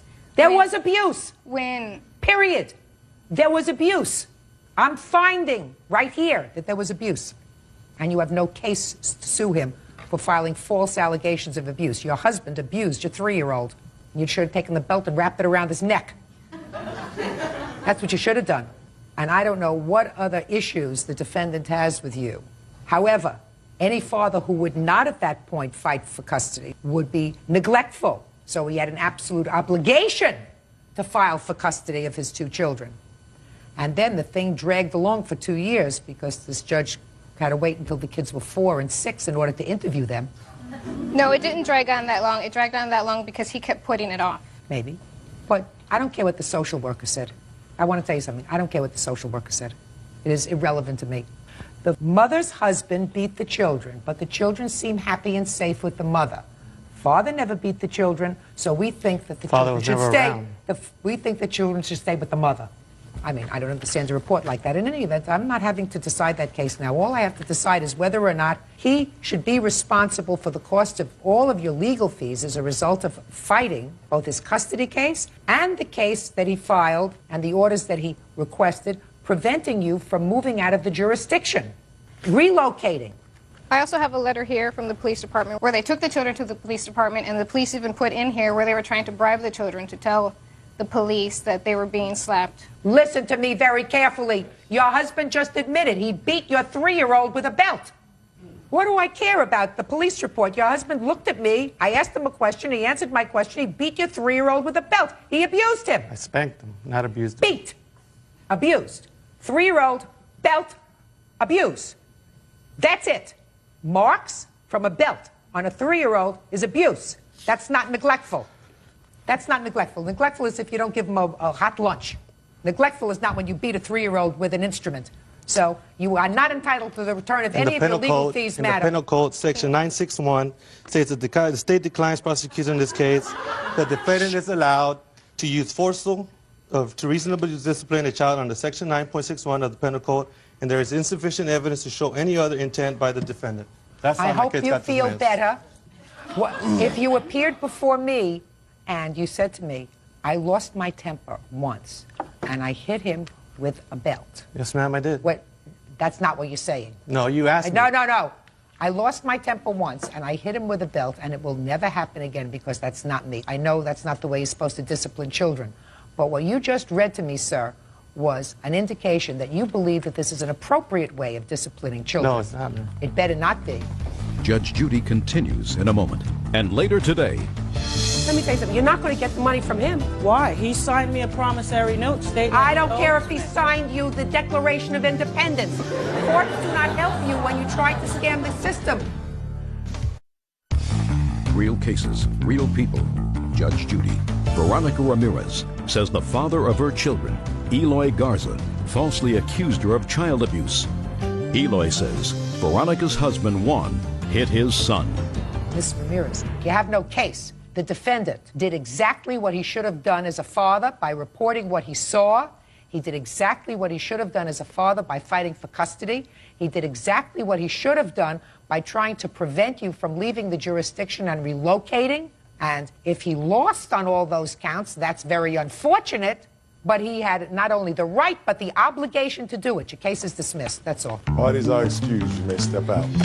I don't think it went right. Worked out good, I guess. His false police reports, taking the children to the police department, filing false reports. I have all of that documented, all the false reports that he made. Nothing else better to do, I guess. I even have the reports where the police say that they were trying to bribe the children by telling them they would give them things if they said this. As soon as I saw, bruises going on, I knew I had to get in and do something. My children see him as their father. They're little, 3 and 5, So that shows what type of biological father their father really is. He's never around. No, I've been involved with their lives all the time. I might have used excessive force, which I regret doing it. Let the real parents do the discipline, not the step parents. Be careful who you get involved with. Go back to my country club and eat a po' boy sandwich. And now the next case. All parties in the matter of Jones versus Carini, step forward, please. Sarah Jones is suing her former friend, 24-year-old student Thomas Carini, for half the value of a lottery ticket. Sarah claims when Thomas cashed her winning ticket, the state took half. You're going to love this case. I saw some of the notes. I think so. You're going to love this case. Miss Jones, you had a winning lottery ticket. Yes. For some reason that you will explain to me in a moment, you didn't want to cash the ticket yourself. And you asked the defendant who you knew if he would cash the ticket for you. The lottery ticket was for $2,500. He cashed the ticket, and the state took $1,250, or half of the proceeds, for some reason. Right. Not the defendant. we understand the defendant didn't take the $1,200, and he gave you the $1,250. Is that right? Correct. And you want him to pay you the $1,250 that the state took from your lottery ticket. Is that right? Yes. Ah, okay. So let's go and start back. When did you have this winning lottery ticket? April 23rd. Of what year? 2002. And how did you find out that you had the winning lottery ticket? I watched the New York State Lottery when the numbers came out. Okay, and what lottery was it? The Win-4. Okay, and you knew how much the ticket was worth? Yes. How did you find out how much the ticket was worth? I called the New York State Lottery Department, and I also went online, and they tell you how much it's worth when you go online for how much you played for. Are you employed? No. How do you support yourself? I'm on workman's compensation. How long have you been on workman's compensation? For about 8 years. What's the nature of your disability? I have bulging discs in my back, and I had surgery on my left knee twice. When was the last time you had a surgery? About 3 years ago. Do you live alone?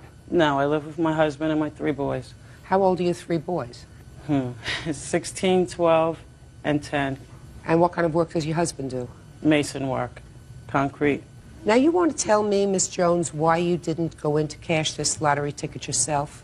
Yes, there are 2 reasons why I didn't. The first is because I didn't have my license. I couldn't find my license, so I had... Didn't have your what license? My driver's license. I couldn't find them. When I did find them, they were in my husband's truck. But at the time when I wanted to cash the ticket... What date did you want to cash the ticket? On Monday, the next day that the lottery office was open. You have to take the ticket to the New York State Lottery office. I understand that. So when you found out you had won, did you tell your husband?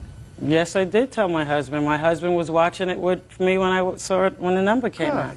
And if your husband does masonry work, then he has a driver's license. He also had to work. There's nothing in the New York State Lottery rules that require you cash the ticket the next day. Is that right? No, there isn't, but I needed the money. You have a year to cash the ticket. Well, I didn't have a year to get my money. I needed my money before I even won it. I had shut-off notices from everywhere. I had to pay bills. I wasn't going to wait a year. Okay, so first you didn't have a driver's license. What's your next reason for not cashing the ticket yourself? Is because my name is in the system also. In what Because system? Medicaid helped pay for my surgery. In what system? Whatever system this is where they take your money. All right, so what you're telling me is that you knew, don't give me the baloney about a driver's license, you knew... Well, that was the deal. You knew, believe it or not, that if you went to cash this lottery ticket, because because Medicaid had paid for your surgery, they were going to take some of the money. Yes, New York State Lottery office told me that when I called them. Oh, good. And how much were they going to take? The same amount that they took for Tommy, $1,250. Then what are we doing here, madam? I want my money back. I'm not going to pay his bill. You explain to me. If they're going to take my money, let them take it for my bill, not for somebody else's bill.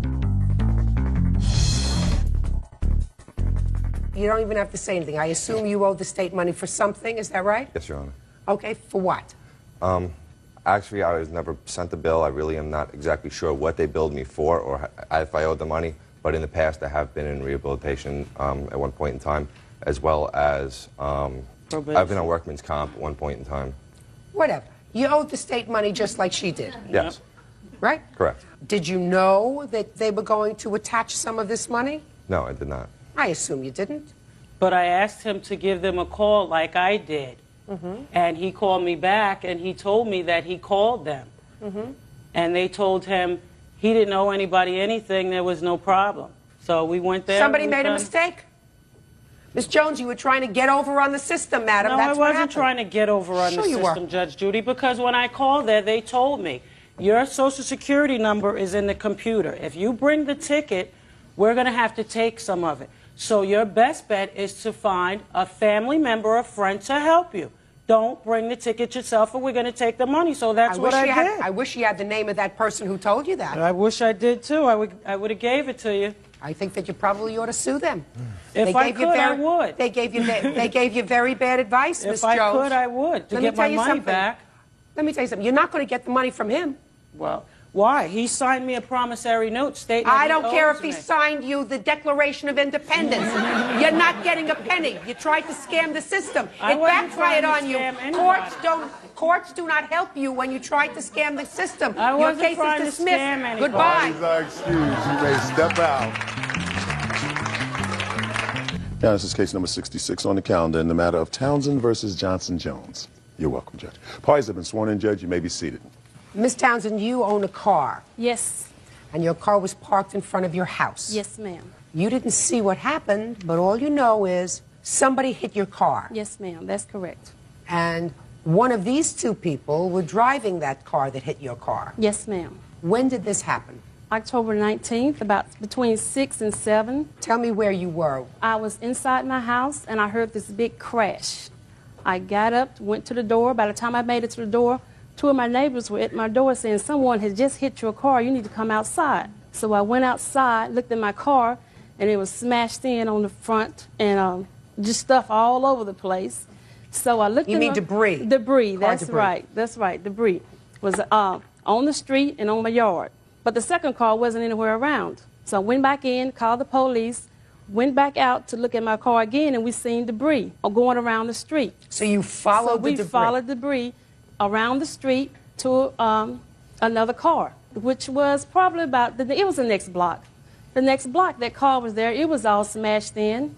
It was not able to go any further. Did you see anyone around that car? I seen Miss Johnson and her baby. Her baby was in the back seat. Yes, ma'am. Her baby was in the back seat. She was standing on the outside. She was crying. She was all upset. She got her. There was a baby in the car. Yes, in ma'am. Her car. The baby was in the back seat. She got the baby, put it in a restraint. Also in the seat, in the car. In the car, not in the restraint. In the car, on the back seat. She took the baby out of the back seat, put it in the restraint, and she in the little baby car seat. She set it on the street. And I forgot, someone said, you need to get that baby out the street. So she got the baby out the street, and by that time the police come. When the police come, Mr. Dennis... this gentleman here? Yes, this man here and his mother come up. Now, he wasn't there when you first got to the scene? No, he was not there. Okay. Okay, he was not there. He and his mother come up. The police officer was talking to Miss Johnson first. She was all upset. She was crying. When Dennis come up, the police officer was asking them, why did he leave? And he was saying that her father was trying to kill him. He had wrapped the seatbelt around his neck, and they were fighting. He was trying to get away from him, which made him put his foot on the gas and run into my car. Okay, and that's all you know about this? And that's all I know. Okay. So, well, there's one more thing. Dennis said that he would pay for my car. They said they would pay for it. They were sorry about it, but they never have. She has insurance on the car, but the insurance refused to pay for it because she was not the driver. He was, and he doesn't have any license. So that's why we're here today. I feel like they need to pay for my car. Who wants to talk first? I will. Go ahead. Okay, first of all, I was standing in the front yard. My dad chased him down the street and grabbed Chased who down the street? him. He was driving. Is he your boyfriend? Yes, ma'am. Is he the father of this baby? Yes, ma'am. That was in the back seat of the car? Yes. And the baby was in a restraint, but by the time she'd gotten there, I'd gotten the baby out of the car and was sitting in the back seat holding the baby. And then when the police were starting to arrive, let's I start took the from baby. the beginning. Your father is chasing him. Yes. Chasing him from where? From my house. Where was the baby when your father was chasing him? In the back seat of the car. What was the baby doing in the car? Because me and him and the baby were fixed to leave, but I went in the house, and when I come back out, my dad had started chasing him, and Dennis was leaving to try to get away from him. Okay. You were planning to leave the house? Yes. Where was the car parked? In the street in front of the house. Who brought the baby outside? We had just come to the house. We had been off, and we were going to go back off, but I was stopping at the house to get something, so I had just had So her the in two car of you with had me. just driven to your father's house? Yes. From where? I believe we were at the movies. You went to the movies with a baby? How old's your baby? She's 17 months. So you don't remember where you were coming from? No, ma'am. A lot of stuff happened that night. No. Now, you were just stopping off at your father's to get something? Yes. The baby is in the back seat of the car? In a car seat. I hear you. The baby is in the back seat of the car? Yes, ma'am. Who got out of the car first? I did. From what side of the car? The passenger side. So Mr. Jones was driving the car? Yes, ma'am. I never got... I didn't speak to you yet. And the car is registered in your name? Yes, ma'am. You live with Mr. Jones? No, ma'am. Where do you live? At my parents' house. And where does he live? At his mom's house. Does Mr. Jones have a valid driver's license? No, ma'am. No. So why were you letting him drive your car? He bought it. Why doesn't he have a driver's license? If he has enough money to buy a car, why doesn't he have enough sense to get a driver's license so that he can drive it? I don't know. I don't. Has he been arrested? No, ma'am. Has a DUI? No, ma'am. He owes child support? No, ma'am. Then why don't you have a driver's license? I don't know, ma'am. What do you mean you don't know? Did you ever have a driver's license? No, ma'am. What do you do for a living? Heating and cooling. Heating and cooling. Yes, ma'am. Is that where you made your money from to buy this car? Yes, ma'am. You work for somebody else? Yes, ma'am. When was the last time you filed tax returns? Look at me. When was the last year you filed tax returns? Probably 99, 2000. Don't you think you live in a country that has rules and regulations? Now, how would I know to ask you that question? Because somebody that's stupid enough not to have a driver's license and drive a car is also dumb enough to work and not pay taxes. And I say that to you, sir, because of the defense that you registered in your answer, which I find fascinating. I'm going to get to the thrust of this story a little quicker. You went inside, your father started to have an argument with the two of you, or just with him? Him. About what? A statement that Dennis had made that he said was false. You mean that since your father was doing something wrong? Yeah. All right. So they had an argument? Yes. And then Dennis did what? Did he run out of the house? He wasn't in the house. He was outside. Still in the driver's seat of the car? Yeah. So your father ran out and grabbed him? I wasn't outside at the time. Oh, now Dennis is going to tell me. So what happened, Dennis? She went in the house, he come out, and he started fussing on me and stuff. So I crunked the car up, put it in gear. About the time I put it in gear, he was right here at my window, finna hit me. But I give it a little gas, and he grabbed my seat belt. And I looked down, when I, was going down the road, he was running right beside me. When I looked down to grab the seatbelt off my neck, because he was pulling it tight on me. And when I looked down, boom, I hit her car, which her car was like 3 foot away from the curb and unlegally parked. That's his defense, Bird. His defense is he's not responsible because her car was parked the wrong way on the street. Oh, that's his defense. That's good. Judge Judy continues in a moment. How can you dare to say that this accident occurred because her car, which was stationary, that, you know what that means? That means standing still, not moving. And later today, He said that he had gotten himself arrested for a mistaken identity, is what he told me. He got himself arrested for a mistaken identity? I didn't know the last time I looked in the penal law that that was a crime. real cases, real people. Judge Judy. Janice Townsend claims Leanne Johnson and her boyfriend, Dennis Jones, hit her parked car and fled the scene. Dennis says Leanne's angry father was chasing him when he lost control of his vehicle. How can you dare to say that this accident occurred because her car, which was stationary, that, you know what that means? That means standing still, not moving. And you, who don't have a driver's license, who's not allowed to be behind the wheel, is not responsible. You want to explain that to me? If you weren't doing the wrong thing and driving a car, this wouldn't have happened. That's true. That's true. Oh, you have a picture of the damage to the car, please?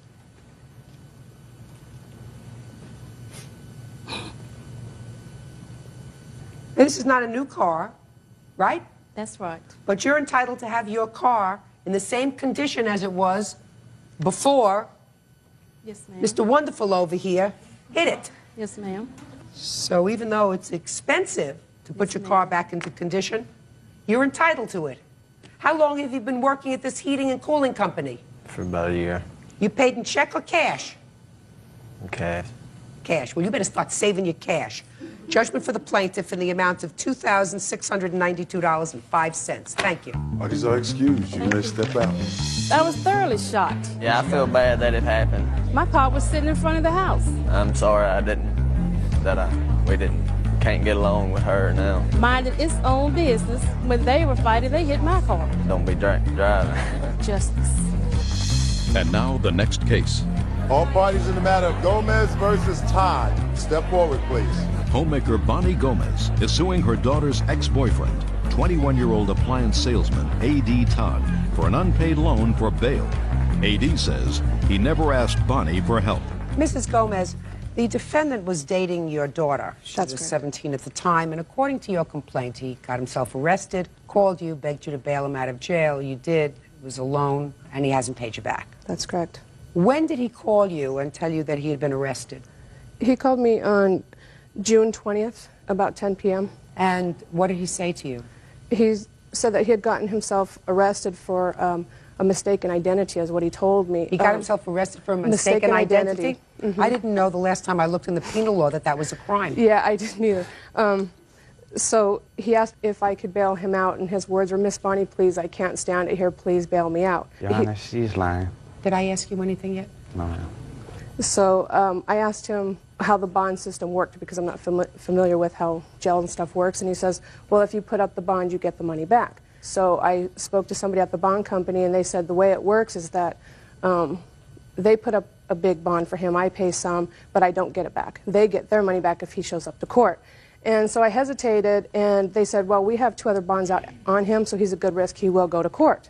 And I said, well, let me think about it. And he Did you know at the time that he had been arrested at least twice before? No, I did not. What was he arrested for this time? Well, what he told me originally was that it was mistaken identity, and after I bailed him out, he told me that his girlfriend, the mother of his baby, had said that he had beat her up. Come to find out later on, when I went to get a copy of what he was arrested for, he was arrested for possession with intent to distribute and criminal impersonation.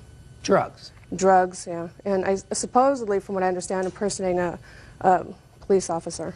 Okay. So you posted his bond? Yes. $1,500? Right. Did you ever get it back? No. Did you ask him for it back? When I bailed him out of jail that night, I said to him on the telephone before I went to the jail, I said, you know, I need this money back. I'm a single mom raising 5 kids. You know, my health hasn't been very good for a few years. I haven't been able to work. What I have is in my savings, and that's what I'm supporting my kids with. And he says, Miss Bonnie, I have the money. I just have to go get it. As soon as I get you, you know, you come and get me out of jail, we'll go get the money. I said, okay, fine. And I said, would you sign an IOU? And he said, yes, I will. He says, I'll sign whatever. You want to put interest on there, whatever, I'll sign it. So went ahead, went over to the jail, signed him out of jail, wrote a check out for what it cost to get him out, $1,500. It was about probably 2 to 3 o'clock in the morning at this point. And he says, you know, Miss Bonnie, it's a little late, you know, to go over to my friend's house, so let's just wait till the daytime. And I said, that's fine, you know, because I was pretty tired as well. And come the next morning, you know, a few hours later, I made him sign an IOU, which I can't find now, it disappeared. And he left and haven't seen him since. Real cases, real people. Judge Judy. Bonnie Gomez says her daughter's ex-boyfriend, A.D. Todd, owes for an unpaid loan for bail. A.D. says he never asked Bonnie for help. Where were you arrested, sir? At the apartment that I stayed at. What were you arrested for? Possession. Possession of what? Marijuana. That was at least the 3rd arrest that we know about, because you'd been bonded twice before. What were your prior arrests? Harassment and driving without a license. You don't get arrested for driving without a license, sir. Well, bonded. in Colorado, if you ain't got your license and insurance, you do go to jail. Uh-huh. Right. Okay, but anyways, Your Honor, when I went to jail, I called Mrs. Gomez's daughter. I asked her, would she go and tell my mom to get me out of jail? She said, all right. That's the last time I ever called her house. 2.5, 3 hours later, there was somebody bailing me out. They told me to pack my stuff. You know, I got out. You know, Erica was sitting there, and I didn't know who Miss Gomez was at the time because I never met her. So I signed the bail bondsman papers. Miss Gomez leaves out with us. And we gets to her house, you know, because I stayed like 2-3 blocks away. You know, and I'm talking to her. You know, next thing you know, I goes home that night, and I comes back the next day. And she tells me, well, Mr. Todd, you know that you're going to owe me $1,500 for getting me out. I'm like, you know, shocked. I didn't think I owed her anything. I mean, I didn't ask her to bail me out of jail. She did on her own. I mean, if her daughter did, then that's on them. That's not on me. But I was dating her daughter at the time, you know, and I guess I picked up responsibility and said, okay. You know, so like 2, maybe 3 days later, I had like a really bad necklace, you know. Like a really bad necklace? What was wrong with it? No, I mean, I had like, I had cheap. a nice, really expensive necklace. It was Pegasus. It was about yay big. And Probably cost $2 at a flea market. yeah, it had like 2.5 carats worth of Marquise and Big Ed diamonds in it. I mean, it wasn't like Cuban zirconia. It was retail price of like $15,000. And I gives it to the plaintiff's daughter, And I never seen her since then. You know, I never called the house again, and Ms. Gomez never said that I owe her any money. She never brought the subject up to me. You know, everything was all right from what I knew. I say about a month and a half later, me and her daughter still talking. You know, I comes back from the store. It was me and my little brother and my baby's mom. And we gets out of the car, and this white car pulls up. Miss Gomez is in the passenger seat. Then a bunch of little Mexicans get out the car and try to beat me up. You know, taking off their shirts, saying, "What's up, Holmes? You know, is this him? Is this him?" I hear a lady in the background saying, yeah, that's him. You know, so they run up to me, and I'm taking off my jewelry so I can, honestly. You wouldn't mind showing me that jewelry, would you, sir? No. Could I see it up here, please, Bert? Would you get that for me? You want to see what's on my neck, too? No, that's what you're going to give Bert is sufficient. Keep talking, Mr. Todd. Okay. I'm fascinated. Okay. But anyways. No, really, really. Okay. No, I don't know. Please don't laugh. I'm fascinated. Okay, but after the little essays run up on me and try to beat me up, you know, my little brother goes in the house and gets my mom. You know, she gets out of the car. My mom says, you know, what's going on? My mom didn't even know who these people were. Miss Sanchez get out of the car, and she's like, well, your son owes me $1,500. I'm just looking like, I don't owe you a thing, you know. Never once did I get told that I owe you any money. You know, so after that, you know, I never seen Mrs. Gomez again. You know, after I gave her the necklace, it was like, I guess everything was okay. So what you're saying is you gave her daughter the necklace to pay off this debt? Is Yeah, that what she you're could have telling took it to any pawn shop. Is that what you're telling me? Yes, ma'am. Mr. Todd, usually when you go to court, you get all dressed up? Yes, ma'am. Put on your finest, right? No. It's not my finest. You have better. Yes. Really? Have better clothes? Yes. Have better jewelry? Yes. Where's your better jewelry? This is like from way back, before I even moved to Colorado. I'm talking about this jewelry. All this stuff is old. I had this stuff for a long time. Because one would think if you were wearing all this flashy junk that, that this would be your best stuff. No. Right? No, the best stuff you gave away to her daughter.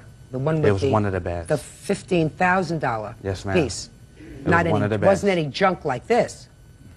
Wasn't any No, glass like this, you No, know, ma'am.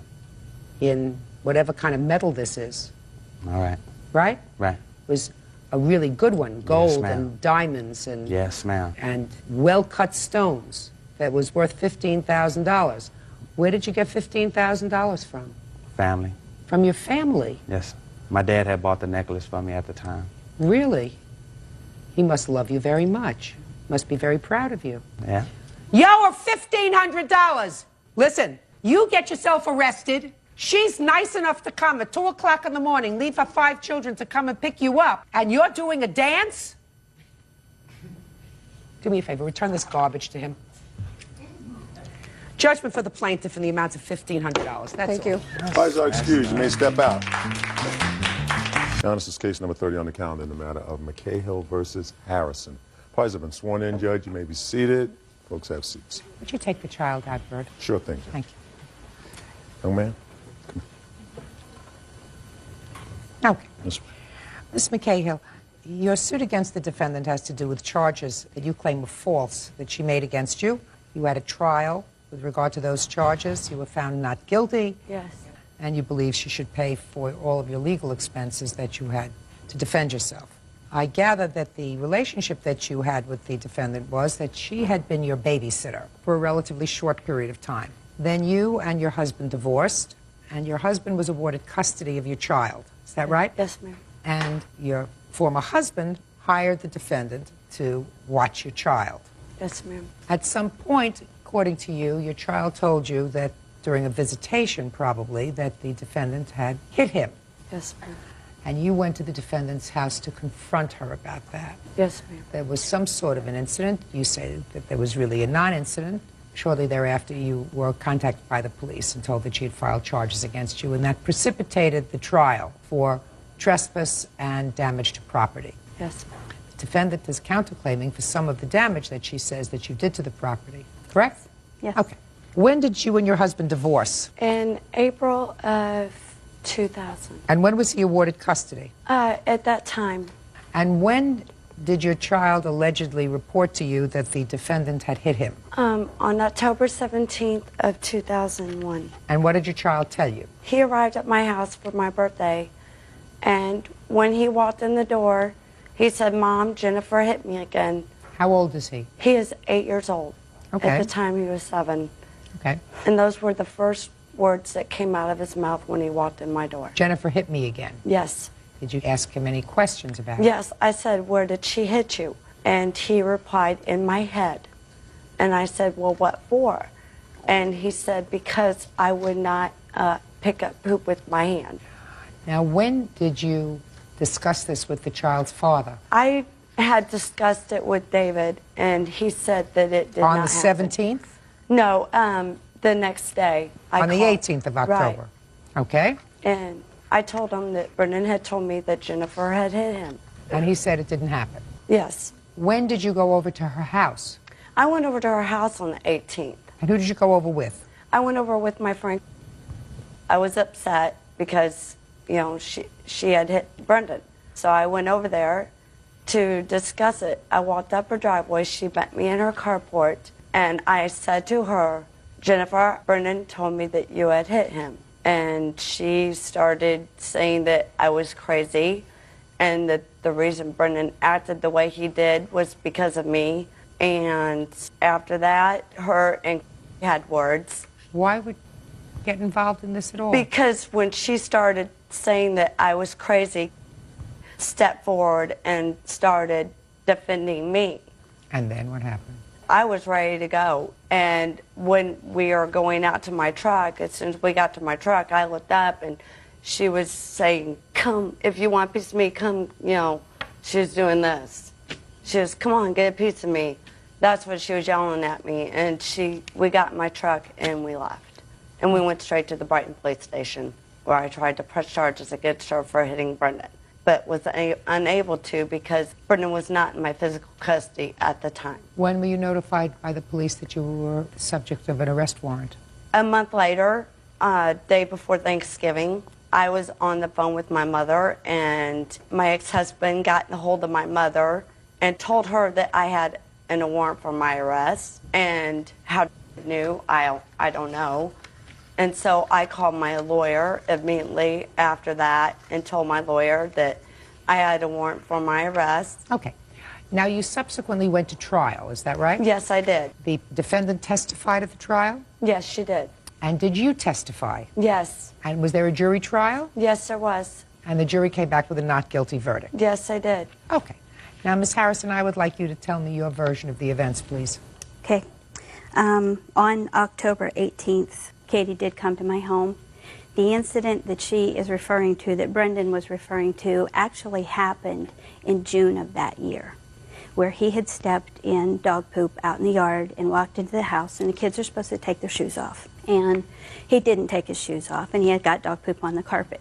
And instead of telling the kids that they did something stupid, or I don't say that, we go, duh, what'd you do that for? And then he usually goes, yeah, duh, yeah, I did that. And that was the incident.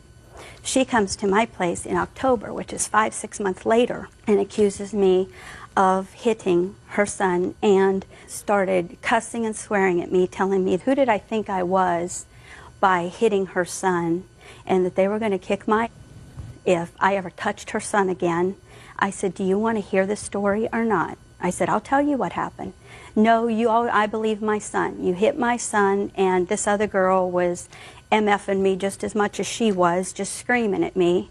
And she has a background and a stability of many mental health problems. She's been in many mental health facilities, and I know what she's capable of. That's why I stood in my doorway and never even went out into the carport with them. I just had the door open trying to tell them to leave. And they would not leave. They kept calling me every name in the book, told me if I went out at nighttime, don't go out at nighttime because I would never come back home, that they were going to kill me if I ever touched her son again.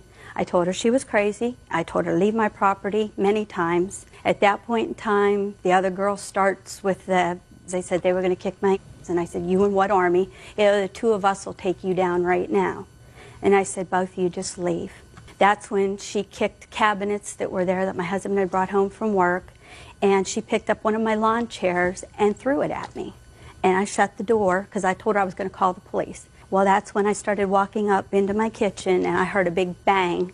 And I saw my neighbor girl a minute later walking across my yard, and I had gone outside, and she said, "What was that? What's going on?" And she Is had this your seen, neighbor? Yes. And she had seen Katie and the other girl go into their car. She had heard the noises. And between the time that they went to the police station, they went by my house 4 different times, screaming, Well, what F kind you. of damage did she do in your There was house? a great big dent. It looks like they punched the car. There was a great big dent on the side of my right passenger door. Judge Judy continues in a moment. She stood up in court and told the judge, I want a paternity test taken on my oldest son because he's not even the father. And was that done? Yes, and unbeknownst to the father, he was not the child's father. And the courts gave her custody of him. And later today, All right, this is going to be very fast. The defendant, who was a former boyfriend, smashed your cell phone. Yes. Good. Give me a bill. On the flip side, your counterclaim is, just let me get there, sir. I mean, I have other things to do today. real cases, real people. Judge Judy. Kathy McHale says when former babysitter Jennifer Harrison slapped her son, she attempted to confront her. Kathy says upon leaving, Jennifer told police she vandalized her car. Oh. Tell me your name, please. Donnella Snyder. Ms. Snyder, did you witness any of these events? I witnessed the loud noise. Tell me what you heard. There's a house in between us, and I just heard this big boom. And I was like, oh my gosh. And I just went out my door, and it sounded like it came from Jennifer's house. So I instantly started walking over there, and as I was walking over there, Katie was hurrying up and getting in a truck that was waiting there, which there was a driver, and they hurried up and sped off and took off. And I'm like, oh my gosh. So I went over there, and I said, Jennifer, what's wrong? And she was shaking and upset, and she had the phone in her hand, and her furniture, lawn furniture, was all tousled around. And then she started telling me what was going on. Okay. Ms. McCahill, did you touch any of the defendant's lawn furniture? No, I didn't touch anything. Just a second. Did you touch any of her furniture? I did. I didn't. Did she throw it around? She threw a chair between me and her. Okay. That was it. All right. Ms. McCahill, I'm going to give you a couple of short lessons. Okay. You brought there for the purposes of being your support. So you are responsible for her actions. Yes, I am. Well, I'm glad you agree with that. So if she caused any damage and it wasn't you, it's just as if you caused the damage, because you brought her there. You brought her there to do exactly what she did, which was to make trouble. And I don't believe that you just walked into the defendant's house and said to her, why did you hit my son? I don't believe you said it that way. Okay. I believe that there was a lot of vile language, and I believe that there was a lot of screaming and yelling, and you had no right being there. There were children there. And there are ways to deal with this kind of a problem without this kind of confrontation. You deal with it. If you can't file a police report, which I don't understand, then you call Child Protective Services. I did. And I assume that as a result of calling Child Protective Services, there were no charges filed. Is that right? I tried to file charges against her. They wouldn't let me because Brendan was not in my custody. That's not what I said. Child Right. Protective Services doesn't care I went in to whose Family custody. Services, and they investigated. And found what? Do you have the report? Evidence to that, Can I yes. see it, please? This is the police report that I did make at the Sheriff's Department after this happened. Here, also. And this is, she did call 2 months later, in December. She called DCFS complaining about me hitting and abusing her son. And DCFS did interview her and her son and found all of their statements to be uncreditable, and they dropped all of the allegations against me. And under the circumstances with her son, who has quite a lot of mental problems also, since the child's been back in her custody, he's tried to commit suicide. When did the child go back into her custody? Her attorneys and his attorneys, they were in court, and both attorneys advised her to just drop the child custody suit because the children were better off left with the father. They both have another son together. She stood up in court and told the judge, well, then I want a paternity test taken on my oldest son because he's not even the father. And was that done? Yes, it was, and unfortunately, and unbeknownst to the father, he was not the child's father. And the courts gave her custody of him. Court had no other choice. Unfortunately for his sake. That child was 8 at the time that he found? 7. 7. He found out that his father was not his father. Right, and tore away from his brother. He was told that when he dropped him off for a weekend visit with her the next time that he only picked up Patrick and left Brendan there. Do you think you caused enough trouble? Don't you think you caused enough trouble? Madam! I wouldn't come to court to cause any more trouble in any event. I'm going to handle this case very, very swiftly. The district attorney chose to prosecute this case. Clearly, the judge who heard the case had the opportunity at the end of the people's case, if they felt that there was no evidence against you, to dismiss the case on an initial motion that says there is not even sufficient evidence to go forward. The judge found that there was sufficient evidence to go forward and have you present your case. So the case ultimately went to trial. The jury did not find you innocent of the charges. I want you to clearly understand that. I have the papers right here. No. The jury did not find you innocent, Miss McCahill. The jury found you not guilty. There is a difference. Innocent means you didn't do it. Not guilty means not proven beyond a reasonable doubt. That is a serious difference. Can I ask a question? All right. If I was to hit a dent in a van, don't you think it would have broke my hand? I have no idea. Maybe you used your foot. I did not. In any event, you trespassed on her property. You threw around her lawn furniture. You touched her property because either you or your friend did it. But since you brought your friend, you're both equally as culpable. So that she had an absolute right to pursue her legal remedy. I haven't gotten to her counterclaim yet. Judge Judy continues in a moment. And later today, this is a bill from May 25th of 2000. So this was the bill for these two shirts. Yeah. You keep these bills? Yeah, got to. Never know when this gonna happen. real cases, real people. Judge Judy. Kathy McHale says when former babysitter Jennifer Harrison slapped her son, she attempted to confront her. Kathy says upon leaving, Jennifer told police she vandalized her car. Okay. You want to continue with this counterclaim? Yes, just for the damages done to my van. I'd like to see photographs of it. So you have no case, Ms. McHale? I don't have photographs. The district attorney just asked me to get an estimate for the damages. damages. Well, I can't do anything without photographs. I have to make a judgment based upon the photograph. Physical evidence, not just an estimate. I just Ms. have Harrison. the estimate and the repair bill that they repaired it. She denies that she hit your car. In order for me to make any judgments as to whether or not this car was dented under what circumstances, I have to be able to look at it. That requires a photograph. So I'm not entertaining your counterclaim, which you would not have filed anyway, but for the fact that she filed this claim, which is nonsense. And I certainly hope that you and your son are getting as much therapy as you can for all the damage that you did. And I would keep a low profile if I were you, Miss McCahill. Don't file any more frivolous lawsuits. Your case is dismissed. That's all. Parties are excused. You may step out. I just wish she would just leave me alone. I'm not going to have any contact with this person. Stay away from me. She had no business ever being around me. I have no wish to have any contact with this person. I just feel terrible for what the boy is going through. Brendan is doing really well. He's an honor roll student. Really glad that the judge did take him out of the courtroom because I didn't want to have to say what I had to say in front of him. And now the next case. All parties in the matter of Vaughn versus Jackson. Step forward, please. Cosmetology student Tanya Vaughn is suing her ex-boyfriend, cook Carver Jackson, for breaking her cell phone during an argument. Carver is countersuing, claiming Tanya threw his laundry in the dumpster.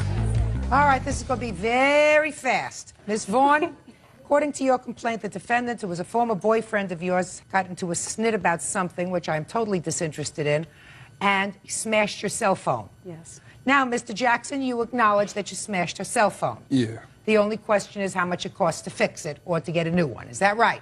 Right. Good. Give me a bill.